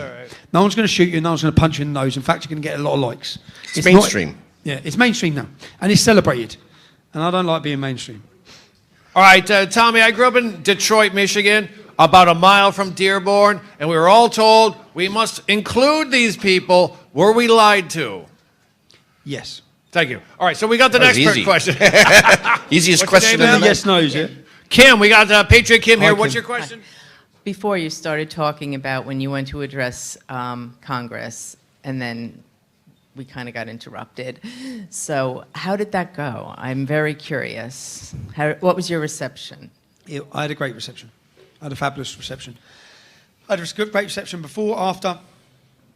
As soon as I finished, they said, we need that on camera. I said, I asked you to record it, lads. But I am recording it now at Florida University. It's too long, the presentation, but to understand Sharia and Islam and what they're doing and show it as a presentation, it has to be long. Absolutely. So it will be recorded on Monday at the University of Florida. Okay, great. Gainesville, yeah. I'm literally shaking because of the information you've got to hear the imams in the mosques in the United States. And I went back and found them in, is it CPAN? Is that the name of your channel? Yes. I found them talking about taking over America in 1989 on there. Sitting open discussions about how to take over the United States. One thing I want to make clear, too, is I avoided getting into the nitty-gritty of what exactly is happening with these rape gangs. It would ruin the night. I mean, people wouldn't be able to not bawl their eyes out and leave. So we purposely sanitized the crimes of Islam in Britain in order to make this night bearable. Absolutely. Can we just, this gentleman's coming from America for our demo on May 16th. Come on. So, Tommy, this here's Lonnie's got a question for you. First and foremost, I want to thank you for sharing your story this evening and for joining us, and it'll be a real pleasure to cross across the pond to march with you next month. May 16th, come on. What date? Yep. May 16th. Did you dye your teeth yellow so you would blend in when you're in Britain? Oh, no. David. Oh, yeah, you got a question for Tommy? I wanted to get your thoughts in terms of Restore Britain emerging now under Rupert Lowe, and it seems to be spinning off in terms of Reform UK. So I wanted to get your thoughts on that, and also what's needed to get a general election going in Britain now, as opposed to 3 years. The general public started supporting Nigel Farage because they saw that Nigel Farage was going to be the political option that was going to stop the boats, reverse the immigration, bring it to a halt. Nigel Farage's comments, not mine. He's not up for mass deportations, doesn't want them. Nigel Farage's comments, not mine. Doesn't care if whites become a minority in Britain. We do. Yeah. Nigel Farage's comments were by 2050, Islam's going to become so dominant in the UK that we cannot alienate it. Now, if you're not willing to alienate Islam, you're not willing to tackle the rape gangs, you're not willing to do anything. So Nigel Farage is putting up the white flag. His next... He's also trivialized your arrest and your prison sentence. That was just contempt of court. Every time something happened against me, it's like they wheeled him out as the member of the establishment to try. But the patriotic community of Britain saw straight through him and have turned against him. Hence Rupert Lowe. Rupert Lowe's been strong. He's been brave. I see Rupert Lowe has the ability to be Britain's Trump. So, and I've always said, you see, a lot of our stuff was a bit chaotic. Now we're not chaotic. We're organised. It's serious. Our country's at stake. Our culture's at stake. Our Unite the Kingdom movement, we've shown people all the lessons I learned in my demonstrations previously in where we went wrong with the police and then what we need to do. With the English Defence League, we always try to appeal to the young men who went to football, which is limited to 70 football clubs in the country. We need to wing the hearts and minds of the men and women, the mothers of the British public to understand what's happening. You're not going to do that through acting like yobs. So we have become organised. We want to be the cultural movement. 9 million people voted in Keir Starmer. 20 million people didn't vote. 86 million Americans didn't vote. Now, we won't get those 20 million people in Britain. I don't know why no political party is trying to get them, but you won't get them through politics because they do not care about politics. They're from our background, working class Britain. They're not rich enough or poor enough to make a difference, but they care about culture and identity. So our vision, when we met up 2 years ago, when Elon Musk gave me back my voice, I flew back to the UK. He turned me on, and I was pretty deflated. I was pretty broken. I was doing the best content I've ever done with regards to the rape gangs. No one was watching it. It's pretty hard, Gavin. You've been through it, man. You know when they censor you and they take you go from here to there, yeah, and then you're down. And then when Elon Musk turned me back on, I thought, right, now let's fight. And now it's time to fight. So I flew back to the UK. I set up a meeting and I brought 15 people together. It's like, say, I brought 15 influencers from Lawrence Fox to Cole Benjamin to Maya Tusi to all these different people. And we sat down for 2 days. And I think Americans need to do this, yeah? And what we sat down, booked into a hotel for 2 days and said, right, we've all got egos. Everyone's got an ego. Let's not talk about what we disagree on. We just need to concentrate on what we agree on, yeah? So we started at 10 points. We gave everyone, we've done a boarded thing and gave everyone, what are your most 10 important points for Britain? What's your most? And then we took them all, we saw where we met, where we didn't, and we worked it down to 5 that we could all agree on. So all of us agreed that Britain is a Judeo-Christian culture, and that's what we need to concentrate and get back to its roots. We all agree against LGBTQ plus indoctrination of our children. We all agree against Islam. We all agree against mass immigration. We all agree for free speech. So let's agree on these 5 principles. And if we sit in now, we come up with a name, Unite the Kingdom, said, right, if you change the culture, you change the politics. So fuck the politics, because for us to set up a political party, we haven't got hundreds of £1 million, we haven't got £1 million. But we can change the culture. And if we change the culture on the streets of the UK, the politicians will try and ride that wave. And that's what we set out to do 24 months ago with Unite the Kingdom. We went from 30,000 people to 100,000 to 200,000 to millions. Now, we've done that by inviting the new media. So we got the TikTokers, we got the YouTubers, we got the podcasters, and we got 30 of them for the first event, which we gave them VIP. We told them, the mainstream media, I can remember the Daily Mail contacted me and said, fuck off, right? You're not invited, yeah? So we gave the invite to these new podcasters. We got them up on stage. We had 1 million people watching live. We introduced who they are. Follow these channels, support these channels. We built a new media. We built a new movement. And at each event, we went from 30 journalists. Last event, we had 185 new media pointing their cameras up at our event. So that meant it didn't matter, because at the time I was still banned on YouTube. But that didn't matter if I was banned on YouTube, because he's not banned on YouTube and she's not banned on YouTube. So we brought together Katie Hopkins, all of us. Jordan Peterson flew in for the event, because I explained to Jordan, we're building a cultural, we're going to create a cultural revolution in Great Britain on the streets. Yep. Jordan Peterson flew in for the second meeting, said, this is amazing what you guys are doing. Yeah. Because... Yeah. Thank you, Lon. Thank you very much. And that's it. Elena, you got a question for Tommy? I have a lot, but let's go with the first one. Okay. I was going to ask about Advance UK, but you covered that pretty good.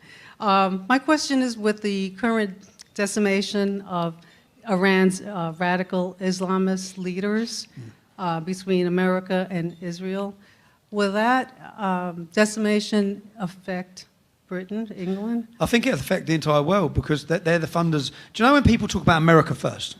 America first. Everyone I've come and met here, from General Flynn to members of Congress, I asked them all, everyone I've met, what's the biggest threat to America? At the end of each meeting, I say, what's the biggest threat to America? China. Everyone said China. Everyone has said China. Now, if that's true, China has 100 days of oil. That's what they have. 100 days of oil. 100 days of oil. You've took out Venezuela. You've took out Iran. Yeah? Now, if you're America first, you've fucked China. Yeah? In that process, you've fucked China.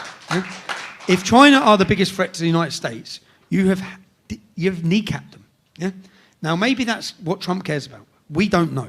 I put trust in the man, yeah?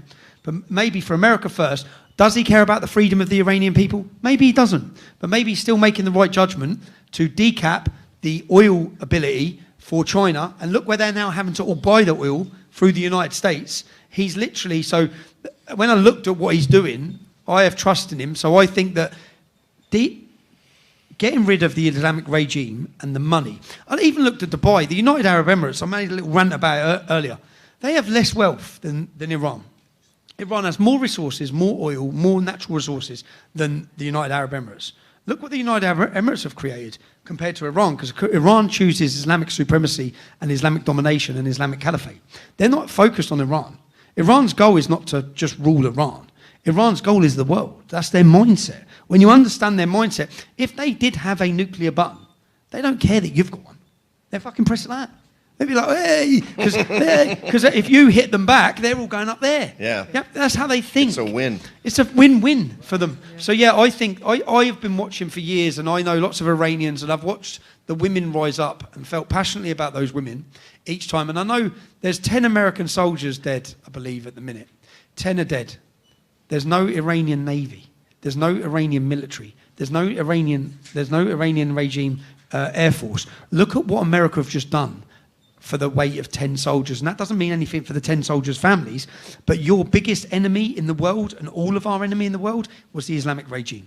And may I point out, we lost 13 soldiers with Biden pulling out of Afghanistan and got nothing for it. Yeah, no one even really went mad about it. So I just think I think there's a massive movement that are funded to delegitimize what Trump's doing. All right, Tommy, this is one of our podcasters here, one of our more popular ones, The Midnight. Midnight, what do you got? You got a question? I want to know why they call you The Midnight. That's my question. It's been a long time, but I never came out before 12 o'clock at night. And then it would just be easy to scoop up the girls because they're all drunk and I could just leave them on. And all my guys were all, yeah, it was, yeah. Right on. So, here comes the midnight to take all my ladies. But, yeah, you know, but we're living in much different times now. I've grown up since then. Now I'm like a quarter to 12. But 11 o'clock. Yeah, but first of all, I want to thank Joe the Box, and I want to thank T-Mac. I got to tell you, Teresa, you don't get enough credit, but you have absolutely worked your ass off to make this happen. So thank you for bringing Tommy here, because I'm so, you know, this is fantastic for all of us. You know, I don't know if, and I know that you touched on it, but you know, if I didn't believe in God before, I want to tell you that I believe in Him now. You know, a few weeks ago I was there with, you know, we marched to Zohran Mamdani. We marched you know, against the Nation of Islam, and we walked up to the Gracie Mansion, and you know, all of a sudden I just heard this screaming and yelling off to the right, and the next thing I know is I heard Ali Akbar, and there was this IED that just landed at my feet. Oh, you were right there for that. Yeah, they threw it right at my feet, and if you watch the videos, everyone just started running, and I'm just, my boy's 16 myself, he goes, Dad, you've got no survival skills. You just stood there, watched, looked at it. And by the good grace of God, that thing did not detonate, because I wouldn't be here with you today. I love the jacket, bro. It's the only thing I got out of the divorce. She got the house, the cars. I got the Louis Vuitton Supreme. She got the kids. But fuck the kids. I love the jacket. But I got to tell you, you know, I want to touch on this, and I just got back from CPAC. And I had the pleasure, I had the honor to be able to, you know, whether we agree with him or whatever his stuff is going on with Steve Bannon, but he's still the speaker for America's Voice over there in the war room. And one of the questions that he brought up is, who is the #1 threat to the United States of America? Which was a blown away question to me. He asked, is it the actual country of Iran, or over here in New York, Zohran Mamdani? And by far, it was unanimous that everybody looks at Zohran Mamdani as the biggest threat to the United States of America. And I got to tell you, living over there in the Upper East Side, and when I will be driving straight to New York right after here into the city, is that we are dealing with a man that is very clear with anti-Semitism. He doesn't care about the Jews. He doesn't care about the blacks. He doesn't care about the Christians, not the whites, not the Hispanics. And when he refers to brown, he's not referring to the black kids that I grew up with. He's referring to the Islamic Jihad terrorists or the Muslims or whatever you want to call it, to people that to take care of. And coming November is a big election. Kathy Hochul is currently the governor of New York, and I say a vote for Kathy Hochul is a vote for Zohran Mamdani, which I'm starting a new campaign all the way through for a man who's running. His name is Bruce Blakeman, and we're calling the campaign "Ditch the Witch" for 2026. But my question for you is, we know who he is. He's not even hiding it right now. He ripped off, the very first day, he ripped up Executive Order 61, which was the protection of all the synagogues in New York City. Basically said, the whole Jewish community, you're on your own. He wouldn't meet with the priests, where every mayor has sat down with breakfast and lunch with the priests. His wife was very vocal about how he's made it illegal for New York City to celebrate the 250-year anniversary of America. Yes, he did. We've already got 200 men, 200 patriots. We will be marching right to Times Square on July 3rd to say fuck you to Zohran Mamdani. This is our city, and I'm sure I'm probably gonna be in prison. You'd have been in the EDL. Yeah, but my question for you is, how do we get rid of a man like this? The country knows, the world knows, and it seems like, and I got to tell you, the Democrats, they work very hard. One thing I got to say is they know, even if their message is shit, they stick together, they work. How do we wake up the conservative movement, the Republican movement, and say we've all got to unite and get together? America's got to be first. This is good versus evil. This is not about Republicans and Democrats anymore. This is either you're a good guy or you're a bad guy, and somebody needs to show up for the United States of America. Come on, Midnight! Yeah. Come on! Have you seen the covert recording of his campaign manager when he's out on a date? So I used it in my presentation to Congress. So one of my friends, his partner, does these covert dates, and she went with Mamdani's campaign manager. And what he says is, "Oh, we won it through the mosques. We went to 100 mosques a week, and in the mosques they tell them who to vote for." Yeah? Again, if mosques are telling people who to vote for, they need to have their charity status taken away from them that they're having. But he says this, and I don't know if you've also seen the footage, again, I used it in my presentation, where Mamdani's giving a speech in New York, and the imam gets straight up after him, and in his own language, calls for the murder of Christians and Jews, whilst Mamdani stood there. Yeah? But I actually think it's great that he was elected now, because if they just kept their mouth shut, they're going to infiltrate and get the numbers and control places by being quiet. But they're not being quiet, they're being very vocal. Mamdani being elected is, so most Americans viewing him as the biggest threat is good, because it means most Americans are now awake. If he didn't get elected, they probably still wouldn't be awake to the problems that New York faces. So I actually think it's a blessing that it's happened now while Muslims are still at 1%. So you can electrify and wake up the Republican Party to realise this infiltration, this takeover of cities, it's real. Yeah, it doesn't matter what their values are, they're going to get elected based on their identity rather than their values, which is what we're seeing. So I think it's good. I appreciate you, man. Keep pushing. We'll push here, you push there. We'll keep fighting together. Cheers, God bro. bless you. Cheers. The Midnight, folks. The Midnight. Come on up, man. The Midnight's like a wrestler, isn't he? Come on over. What's your name?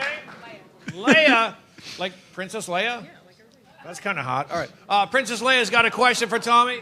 Well, that was my question, actually. Okay. All right, thank you very much. We'll see you. So my son's very MAGA, and he lives in Texas, and he owns many weapons on a ranch. So I'm just wondering, like, what do I need to tell him? Because he told me the last couple of months that Muslims are like growing out there, like, and he's like getting really upset about it. So I want to know what I need to tell him. What he So your needs to attorney, do. Chip Roy's running for. Yeah. Chip Roy's running for Attorney General for Texas. Is that right? Now, when I sat down with him, like, I asked, what are you going to do? And I've got a panel in Dallas next week with him to ask these same sort of questions. He knows what he's going to do. This is Austin, though. He's got a plan. So if he's elected as Attorney General, he's going to use law against them. So whereas we've been targeted with lawfare, he will challenge them through the laws and the legitimacies and want to know what every one of their organisations, including CARE, are up to, who they're working with, who's funding them. And I said, okay, that's great. Listening to him talk, I thought, you know what, this is great. Yeah? We've got a man here. And I had some people in the comments and afterwards say to me, yeah, but he said this about Trump. We have to, and all of us have to. And the same with, there's another gentleman in Texas who's had a lot of criticism because apparently he may have been a bit pro-Islam 2 years ago, and now he's really strong against it. We have to allow everyone the opportunity to wake up. And if they do decide to wake up, we have to support them when they wake up. If you've got a politician who's willing to take the fight on, and when I spoke to Chip Roy, he's already reached out to attorney generals in other states. Because the problem you've got, what's that game? Whack-a-mole. Yeah? Yep. One comes up, you whack one down, 10 more pop up. That's Islam. That's mosques. That's what's happening. Yeah? That's what's happening in Britain. That's what's happening in Europe. That's what's going to happen in the United States. So you need a federal approach across the whole nation that's going to combat these groups. As I said, 600 well-paid, well-funded organisations in Texas who are working to Islamise Texas. How many organisations are working to stop them? What, a couple of lads? Brandon Gill. Yeah. Who? Brandon Gill. Oh, he's great. He's wonderful, isn't he? But he's great. He's a future leader of America, man. When I watch him, he's a future leader of America. But then you've also got, but there's lots now. So that's why I come to America, and at first, when I went to Texas, and I went to Epic City, and I went to the mosque, and I went to the new local shops, and I saw all the teething things that I've seen in my hometown. I've seen the start of the Islamization of Texas. And I was really worried until I started meeting some congressmen and started speaking to them and realising that they are well awake and they're ready for a fight. And hopefully they've picked the wrong state to pick this fight in, which is Texas. But there's a lot of, I'd love to come here. I've already said, where's my new American? I'm hopefully about to build an American team. I want to come here and do some documentaries and really get undercover on what's happening with Islam here, which groups are operating. There's groups that have been working here for 30 years, well-funded groups who are embedded in your establishment, who are working within the Democrat Party, whose entire goal is to Islamize the United States of America. Those groups need exposing, and they need to be on camera. What do you think? What do you think people are afraid of now, like right now, on Long Island? On what? On Long Island, here on Long Island, through going onto the city and everything. Probably Gavin. People like us who are real believers and who know the Lord has it, but they're too afraid to speak up. What advice would you give those people? It's a lot. People can be afraid to speak up. You know, I went to DC, which is known as a Democrat city, and there was all the Black Lives Matter signs, and there was all the pride flags. And I asked people on the street, I don't know if you've seen this video. I saw it, yeah. No one would talk to you. They're scared, because they had an opinion, but they're scared. Now, when a nation self-censors, that's what resulted in the grooming gangs. That's what resulted in the mess we're in. It's what resulted in happening to Ireland. I thought America is the land of the free and very opinionated Americans, but I met a city full of people who are already self-censoring. So, but when your elected officials are becoming so vocal, like, I mean, some of the comments, what's the other gentleman's name? There's another gentleman. I sat in front of them and said, lads, you'd all be in trouble in the United Kingdom. This is your congressman. Yeah? You'd all be on prevent counter-terrorism courses. I've been looking at your tweets. Yeah? So when you've got, the idea is, what I tell people is, if you leave one person to fight this fight, they're going to get taken down and it's going to be difficult for them. Everyone needs to speak up. Everyone needs to be unafraid. And anyone who is speaking up, i.e. your congressman, if your congressman here on Long Island, is he part of the Sharia caucus? And if he's not, get on his case, get in his office, ask him why he's not. Why has he not joined this movement? And I take confidence in the fact that you've got some brave politicians already. And I think that the 95%, which I think was courtesy of Steve Bannon, yeah? The 95% vote that happened in Texas for being against Sharia showed the rest of the Republican Party this is a vote winner. This is a massive issue. Sharia Islam is a massive issue for the Republican voters. So Republican politicians will know they have to be strong on that if they want the base and the support. And many of them are now making that a vocal part of their campaigns. Great job. Persians for Trump. Persians for Trump. I love this shirt. What's your name, sir? All right, my name is Nima. Nima. I gotta hold it. That's what it is. All right, I'm the guy you see, the handsome gentleman always behind President Trump, good looking, Persians for Trump shirt. And just want to say to my fellow Persian community, Durud bar shoma, marg bar Jomhuriye Islami Javid Shah. That means greetings be unto you, dead to the Islamic regime. Long live the king. Nice. Do you have a Great question question. for Tommy yet? Yeah, so what exactly, sir, with all due respect, what exactly is your stance on the people of Iran fighting for freedom and finally getting the chance after 47 years against the Islamic regime? My stance has been pretty clear on this from the start, is that it's a historical wrong where the West sided with the Ayatollah and actually helped the enslavement of a population of 80 million Persians. And my advice to Americans who are trying to weigh the situation up as being similar to Afghanistan and Iraq is that it's nothing like that. Because in Afghanistan, 99% of the people want Sharia law. In Iran, the people want freedom. They don't want to be living under Islam. If you saw how many mosques were being burned by the Iranian people, they are a people who want freedom, they're rich in culture and identity, and it's not that of Sharia. So it's two very different stories. So I can understand the American base who don't want war and don't want conflict thinking that Iran is going to be the same as Afghanistan and Iraq, but I really don't think it is. So the people are very different. I think that there's a massive divide. In the UK, any Persian immigration that's come from Iran are pro-patriot, pro-nationalist, pro-British. They stand with us, they stand with Israel, they are always on our side. It's a totally different migration background to those from other Islamic nations. So yeah, my vocals have been from the start is that I want to see the people of Iran free. Do you know when we look, and you have to think about this, because if you're an American, you might have been scared to speak at some point, right? Many of you have been worried about losing your jobs. These women who are taking off their hijabs in Iran, they're going to get murdered, yeah? And they're still taking them off. When they come out and protest, they're going to get executed. And they're still coming out and protesting. So if you want to look at courage and really look to who to aspire to as a people in rising up against a corrupt government, then there's no better in our generation to look at than the Persian people who have took to the streets and been slaughtered. Yeah, and they're all hot too. There's not an ugly Iranian woman. Oh, they're stunning, man. I mean, if you want to put I abos can't wait in till a they're free. I'm burqa, going straight to Persia. that would make sense. But why would you cover up such a hot chick? They are so stunning. I've never seen an ugly one once. All right, we got another question. What's your name, ma'am? Was it? Zir, no way!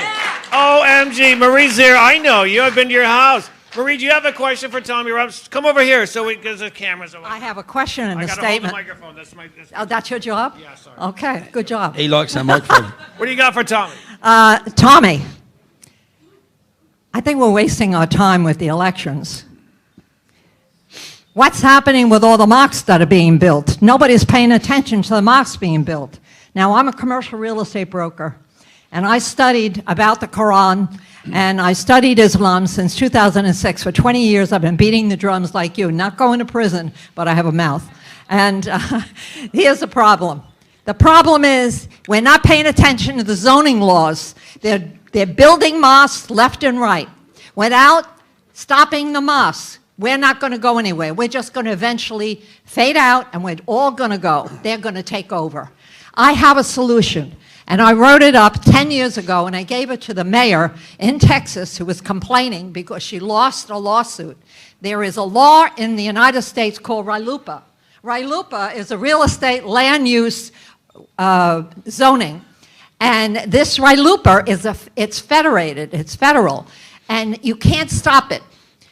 But I have a solution to stop it. I'd be willing to offer it to you. I don't know what it's like in England, but we in the whole world have to get together and stop the mosques from progressing, because first they build the mosque and then they bring the people. And it's not going to stop unless we're able to tackle that. I'd like your comment on the mosque. Again, I wouldn't build another mosque, and I don't think they should. A mosque is a command and control center. And again, in the presentation to Congress, I showed not just my opinion of that, but President Erdogan, who said that the dome is the helmet, the minaret is the bayonet, the faithful are our soldiers, and the mosque is our barracks. So every war has always been launched from the mosques. That's right. Any war, anywhere. We have to stop pretending that a mosque is somewhere they pray. That's the right. mosque is the command and barracks. control center. Right. It's an army barracks. There's racks That's right. of radical propaganda when you walk in. Yeah. Shelves and shelves of radical pamphlets and propaganda. And again, what I tried to do in that presentation, which I'm going to try and do in 2 days in Florida, is none of it's my opinion. Let's listen to what they say. Yeah, Colonel That's Gaddafi, the way to do it. Colonel That's the way to do Gaddafi it. said that the biggest weapon we have is the woman's womb, and we will take over Europe without raising the sword. Yeah. Erdogan said, "Don't have 3, have 5. Have these many children to take over." It's not a fluke how many babies they're having. They use it as a weapon. Procreation is a weapon of Islam. And I agree, I think it is a weapon, and we should use it. Yeah, Make babies, get married, have kids. Yeah, but instead they're using the opposite against us. They're stopping. Right. Yeah. What do we hear? Abortion. Save the climate, don't have babies. I've never had one abortion my entire life. Tommy, we got another Tom here. Tom, what do you got for Tommy? So there's 2 things I want to say, and the first thing I want to say is loosely related to Islam, but more about immigration overall. Right now, there is a Dignity for Immigrants Act that is being co-sponsored by both Republicans and Democrats, which will give any immigrant that has entered this country illegally 5 years before now, so 2021 and before, is going to give them complete amnesty. And one of our Long Island Republican congressmen, Nick LaLota, is actually co-sponsoring that. We need to let him know to take his name off that sponsorship, as well as Mike Lawler upstate. So we need to keep that in mind, people. All right? How's Trump allowing that? How's Trump allowing one of his congressmen to sponsor that? Well, it's not just one. It's about there's many of them, including many Republicans, which is why we, as the people, where the Constitution says we the people need to open our mouths to our congressmen, especially those who claim to be conservatives. We need to start saying things. We need to start speaking up so they know how we feel. Because we cannot allow illegal immigrants to become legal immigrants in our country. That's not going to happen. We can't make that happen. Next thing I want to say is there are many tools, as you were saying, like Chip Roy, if he becomes Attorney General, he's got some tools he could use, different things we could use to possibly slow the curve of Islam in this country. But one thing I want to encourage everybody here, if you claim Christ as your Savior, if you claim Jesus as your King, then you got to get on your knees, start praying for this country, and you know what you got to do? You got to start converting Muslims to Jesus. That's what we got to start doing. And I would say that to you too, Tommy. I said it's one thing to march and make yourself known, but it's a whole other thing to have that incredible relationship with God. And I encourage you to get that. But part of what the United Kingdom has done is spawned a Christian revival in Great Britain. Amen. Anyone who's been to our events can see it happening. There's a mass movement now of young men who are finding God, but they're not finding it within the church, they're finding it outside of the church. Amen. Great job. Cheers, man. Thank you, Tom. Who we got next?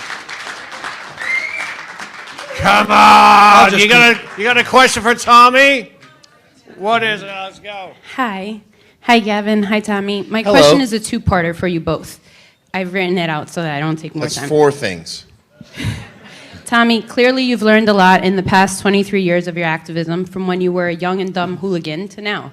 I'm saying this with all due respect based on my research, so please know that. What's your take, and you're welcome to answer this as well, what's your take on people who've stated online that Jake Lang is your American, quote, copycat? He's no stranger to many of us in this room, but to those who don't know, Jake was the organizer of the Americans Against Islamification protest on March 7th in New York City, where several men in this room I know personally and I'm very close with were documenting and discussing what was happening, and whose lives were thankfully spared when the Muslim kid who yelled Allahu Akbar had thrown the nail bomb in the failed terrorist attack.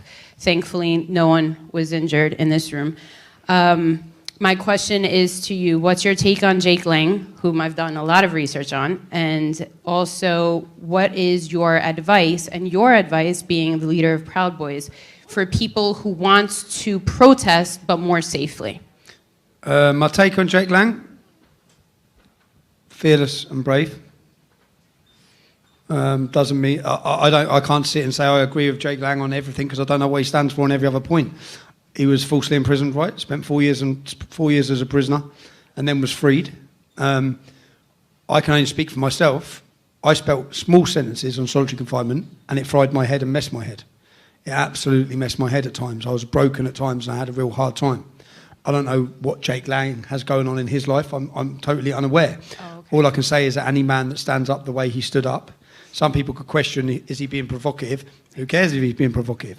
For me, when I watch him, at times I think lunatic, but brave and fearless lunatic. I didn't know that you're not aware of the more updated info on him, so that's all. But I'm not. No. Well, he's an interesting character because I'm told from reliable sources he's a scam artist and everything he does is fake. But that protest with the pig was fucking cool. So, as Enrique Tarrio said, I find it hard to believe. You know, if he was a scam artist, he's still kind of growing on me. Yeah, I hear because there's lots of accusations against anyone in our field that stands up and does anything. Yeah, totally. So it's hard for me to trust and believe anything I hear. So as I said, I don't know enough about Jake Lang and every accusation against him, whether it's true or whether it's false. I can only comment on the fact that a man knows full well people are going to want to kill him if he does certain things, and he's doing it. Right. Yeah. And what's your advice, both of you, for people who do want to continue protest? Because obviously this is... For people who want to continue, I learned a lot, as I said, with the English Defence League, with my how to protest, how not to protest. I want my protest environments, which our last environments have been, to be safe for all those people who protest and to make sure they're not going to end up in jail. Because under my leadership of the English Defence League, lots of men ended up in jail. As I said, I've grown up a lot, and this is the most serious battle of our generation, of our life. And I think that it's important that people are able to come together in mass numbers because it sends a message not just to the establishment but to the others that you're not fringe, you're not isolated, and you're not on your own. You're mainstream. You're part of a mass movement of people who think like you, who want what's the best. Our views are mainstream, but they've made us feel like they weren't for so many years. So I think that peaceful protest is so important. But in amongst peaceful protest, I've experienced the way they're infiltrated in order to benefit the establishment and the media. Literally, when we'd have demonstrations, they'd be infiltrated by people to provoke violence, and the media would act as a weapon for... A totalitarian state has different weapons. The media are one weapon, and that media would then photograph and then bandish that across the country to then defame and slander the group of protesters, which is what I saw happen to the Proud Boys. I remember speaking in a meeting with the Proud Boys when they first set up, and I said to Enrique, they are coming for you. Yeah. They're not gonna rest till they break you. Yeah, they need to end you, and they need to set an example upon you. So I've met people since I've been in America, and when I spoke about the Proud Boys who are like that, I said, you really don't know what you're talking about. Yeah, they're not a far right race group. It's all bullshit. It's all bullshit. So if that's all bullshit about the Proud Boys, if all the nonsense about me is bullshit, how can I comment on Jake Lang? Yeah. Thank you, Alex. Thank you. I'm not saying we have Proud Boys here, but if we did, can we have a round of applause for the Proud Boys if we had any? I'm not saying we do.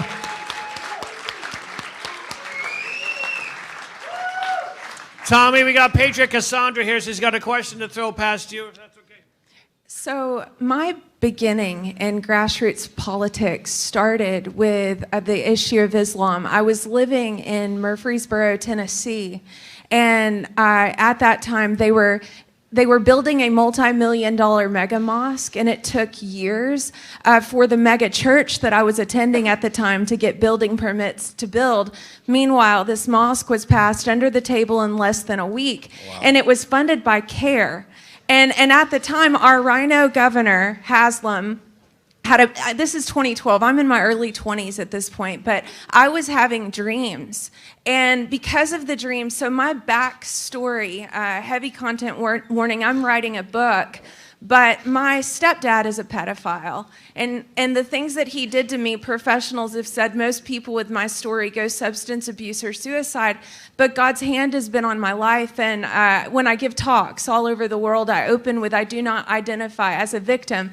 But I'm having dreams about Muslim women in 2012, and it leads me to start researching, and I discover that their prophet is a pedophile.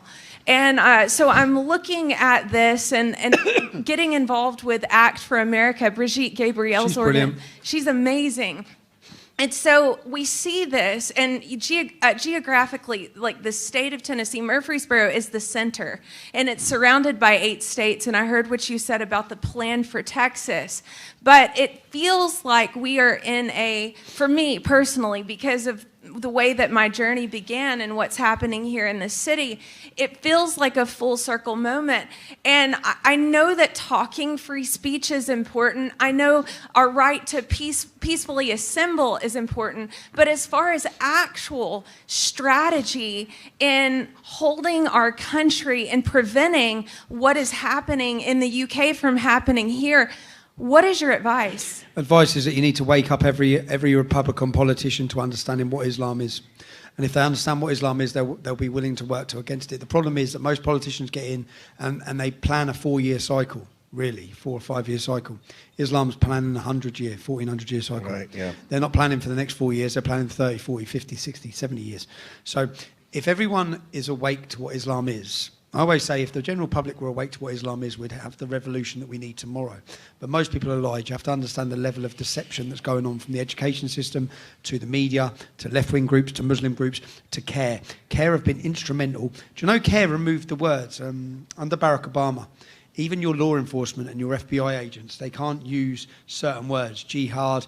They've actually took these words out. When they control the speech, which come from CARE. So these pressure groups like CARE have been instrumental in the damage to the United States and the ability to even have conversations around this subject. So as I said, I think CARE are the most dangerous organisation in the United States. And I think that it would be great if everyone in the United States fully understood who they were and what they're... And I'd love to come back here and do a documentary on who they are. Well, thank you so much. And like I told you before, I am a prayer person. I do so much prayer, and I have been praying for your protection. And God, His hand is on you, and He is just getting started with you. And I'm gonna get all of my prayer people to continue praying for you. Thank you ever so much. Thank you ever so much, Sean. Thank you. Can I want to say something about that. I just want to make this clear, and I think Tommy agrees with me. We're not totally against women getting stoned, but it should be to watch like Animal House or a movie with your friends. Gav, I used to say to the ex-missus, when we was arguing about my politics, I said, if they win, I'll just marry 2 of your mates. Yeah? I can marry 2 of your mates, and if you fuck around, I can get the lads round, dig a hole, and smash rocks here. It's like, I'm doing this for you. This is to protect you and your freedom. Well, in Islam's defense, they are pretty bad drivers. Gays are annoying. Tommy, we got DBS 7.0 with the question. Go. Let's go. So there's a few things that I've learned in the past several years. One of my 5 greatest discoveries actually was the full understanding of Islam, which was sometime in like 2007, 2008 or so. I actually read this book from a guy named Joel Richardson called Antichrist, Islam's Awaited Messiah. I think he got an updated version of that book, which is Mideast Beast. But my question is this. I'll say a few things, and then you tell me how you feel about, or you've had... Our boys aren't great at getting to the point, I've noticed. So there's Islam... The Quran is basically a mirror of the Bible, but in the complete opposite. For example, all the good guys in the Bible are the bad guys in the Quran. And for example, like the Antichrist, who we call the Antichrist, and all the things that the Antichrist is going to do, that's just what happens to be what the Al-Mahdi and Dajjal and Jesus are going to do in the Quran. So our false prophet is Jesus to them, who comes and tells everybody he's just a prophet. I just wonder if you actually have this angle, if you've ever approached this angle in part of the things you talk about, which is that 1. 2, that Islam has about 120 or so violent verses towards Christians and Jews. And a lot of people don't understand that this is an ongoing thing since forever. You know, we have this war right now with Iran, and everybody's blaming Israel, and you know, Palestine has the right to exist. Da, da, da, da. I like something that you said earlier about you know, the Arab is not the problem. It's Islam itself. There's beautiful Muslims who are peaceful and wonderful people all over the world.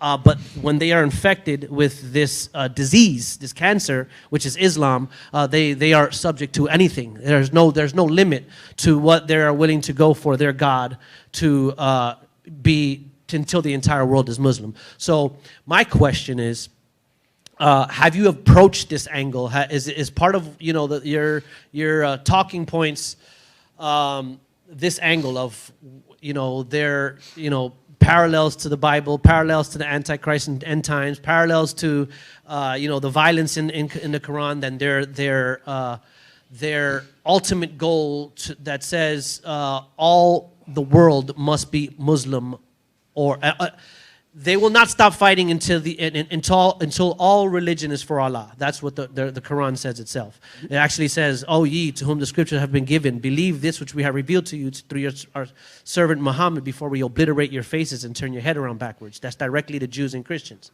And it's talking to the people of the book, which is the Jews. So do you approach this angle? Are you aware of this angle? Have you ever gotten that deep? Or is it just your view as, you know, your experience? Because I think you experienced more than what the U.S. experienced. In 2011, I'd done 22 weeks on solitary confinement, and a Muslim outreach organisation sent me in the Quran. I thought, right, I'd seen all the problems. I'd seen Muslim playground, non-Muslim playground. All the Pakistani gangs were a problem, but I didn't understand it. So someone sent me in the Quran, so I thought, you know what? I've got enough time on my hands here. Let's have a little look at this, yeah? So I opened up the book, and every verse that says, "Do not be friends with Christians or Jews," I wrote down the reference number.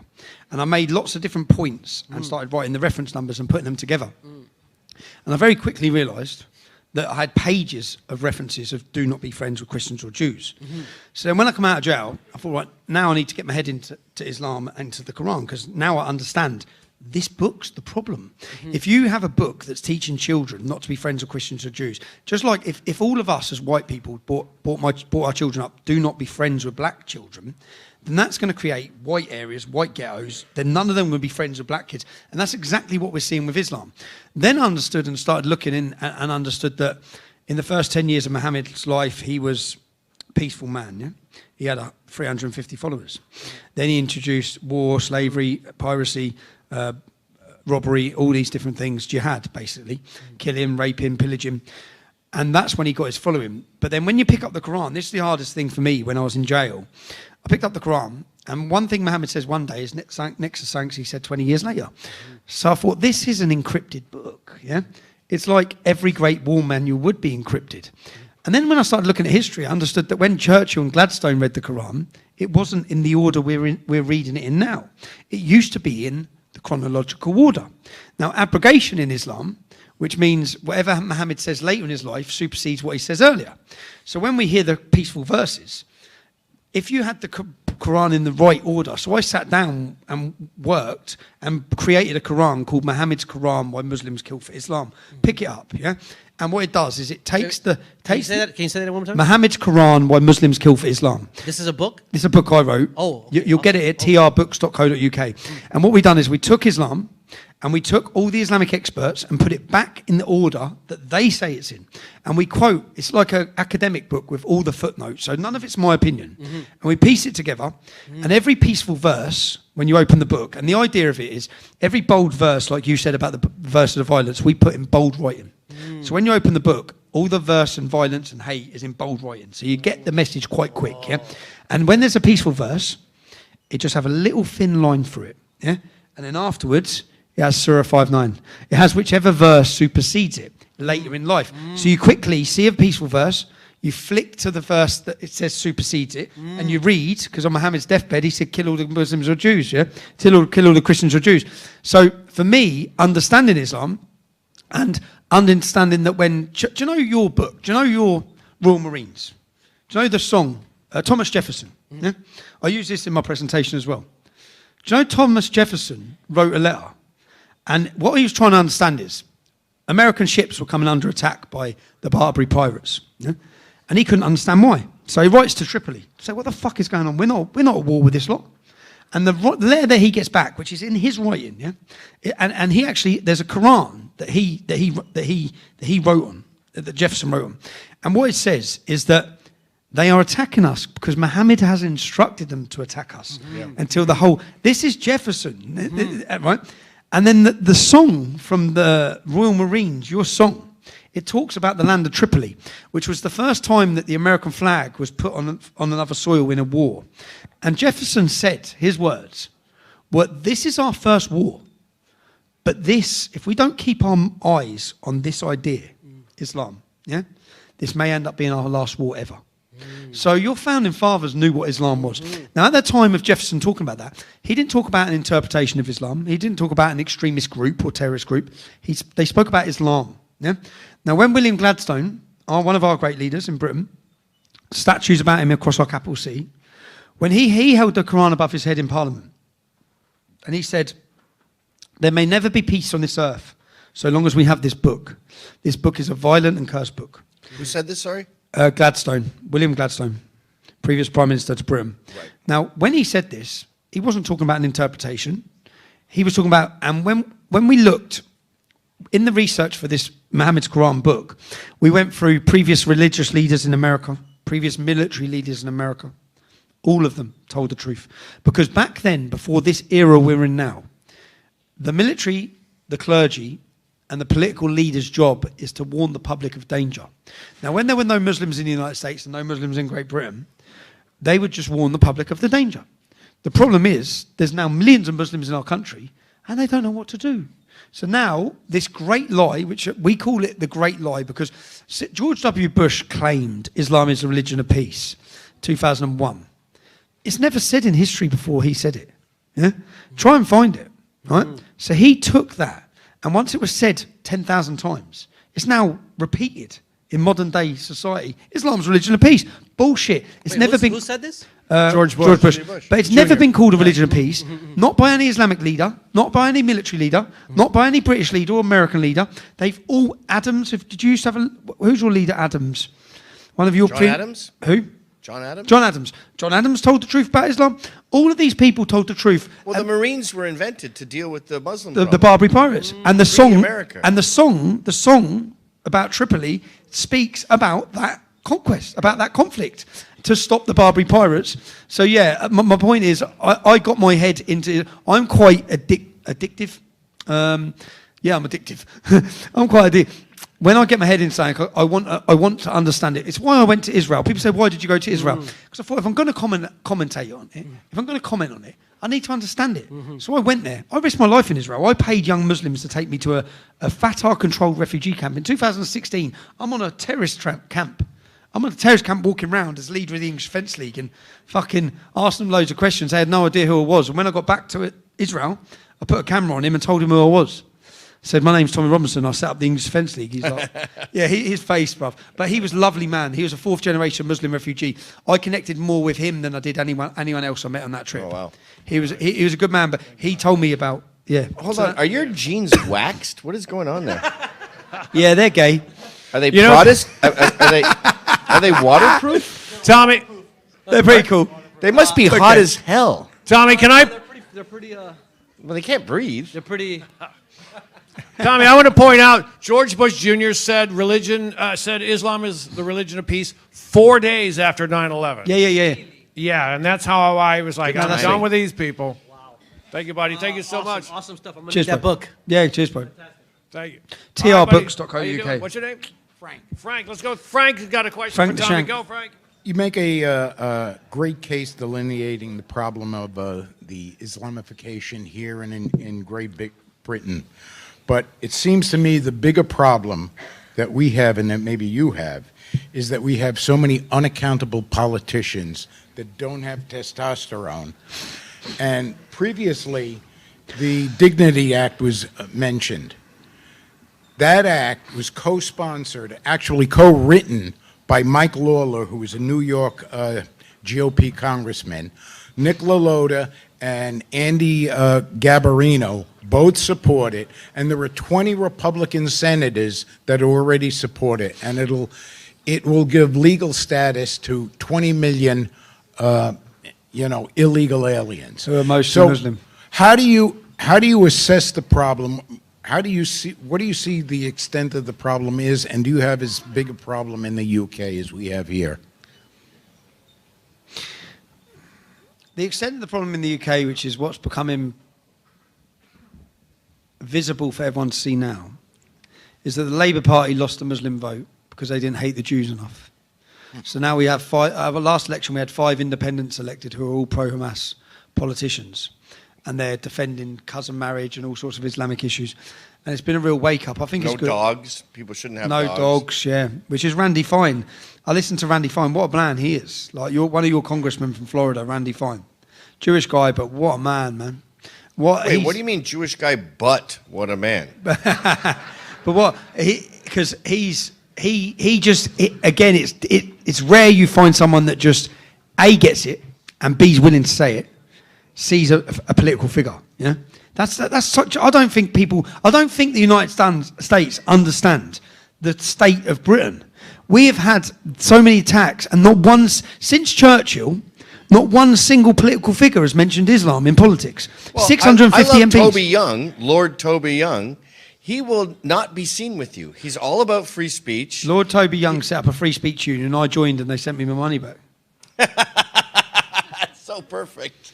Free speech union. I joined, and they sent me Free money back. speech for everyone, but not you. I joined, but that's how successful the campaign to toxify who I was and what I said was. Now that's burst.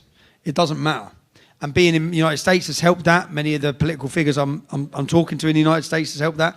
Many things have helped. Just 3 years ago, it would have been unimaginable for me to be having the platforms and discussions with people I am. You were in a fucking cage a year ago. Oh no, man! I don't want to be in a cage in another year. I'm already fucking hell. Tony, we got Patriot Mike here for Tommy. What do you got there? I'm kind of piggybacking on a couple questions earlier about the anti-Semitism online and the guys my age. So the guy who was up here earlier kind of looked like a stereotype kind of thing. So guys my age are really the problem, I think.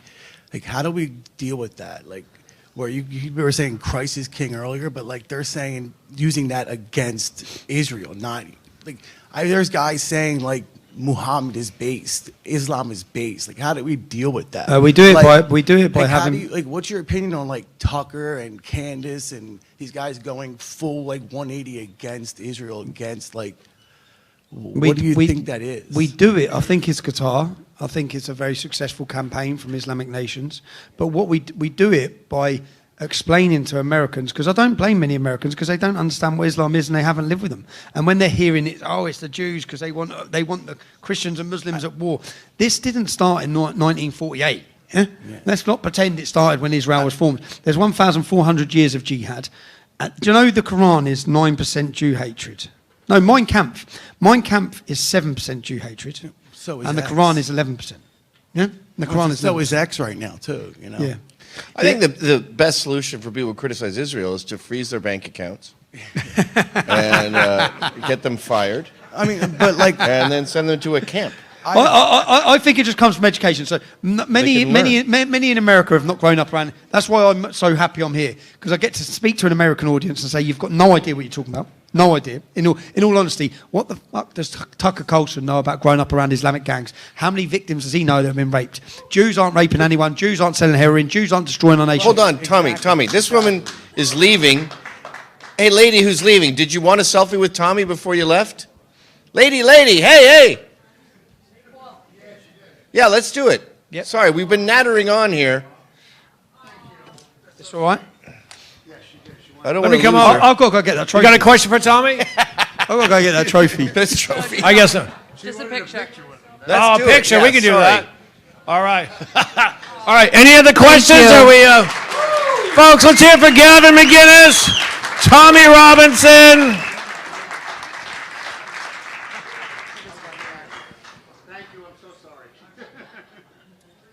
Tommy's Scottish, ultimately. I mean, his dad is from Glasgow, and we Scots tend to natter. All right. Thank you so much. All right, let's do the selfies by the nutcrackers over there. Gavin. Gavin, I think we're going to have them do it on stage and come this way. Okay, great. It'll be better Great. flow. So, anybody, a couple of things really quick. You're doing First of selfies all, here on are you stage. ready to wrap up? Are we ready to wrap up? Yeah, let's wrap All it right, up. let's hear it for Gavin and Tommy, guys. Thank you so much. What we're going to have... Yeah, I really do- hope that that the takeaway from this is a white pill, and that we see someone like Tommy survive this endless persecution, and we go, he keeps getting back up. We can keep getting back up and fighting this demonic force that's trying to crush the Western world. And I'll just thank at the same time. I thank Gavin. I thank the host of this venue. I know Ezra played his part in setting this up, so I thank Ezra as well. And I thank everyone of you for coming and sharing the evening. I've had a nice night, yeah? Thank you. Thank you, guys. Let's hear it. All right, so what we're going to do is, who did the raffle? Everybody have raffle tickets, blue raffle ticket? If you can get that out, we're gonna have Tommy pick the raffle. Tom, you want to pick the Don't raffle? forget the app, Teresa. That's right. Yeah, we're going to do it up here. The America First app. Go to your app store. America First Warehouse got an app. That's where you see all the fun stuff. Everyone goes to the app. All right, you guys got your tickets out, your blue tickets? Everyone? Do we get the gold band? Unfortunately, you don't. I'm sorry about that. All right, KDJ, stay with me for a second. I'm going to have you pick this ticket since you're up here. Pick a good ticket. The winner gets $150. Rumble, rumble in the jungle. I pick. Go ahead, you can read it. I can't read it. 110303. 110303. Who's got it? Someone's got the number. Come on. 110303. What? You got a winner? 110303. I heard a bingo. Maybe not.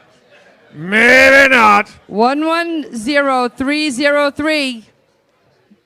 Give it a second before we pick another one. 110303. I think, is that Marie's ear? That's good for you, Marie. Congratulations. Oh, Marie, congratulations.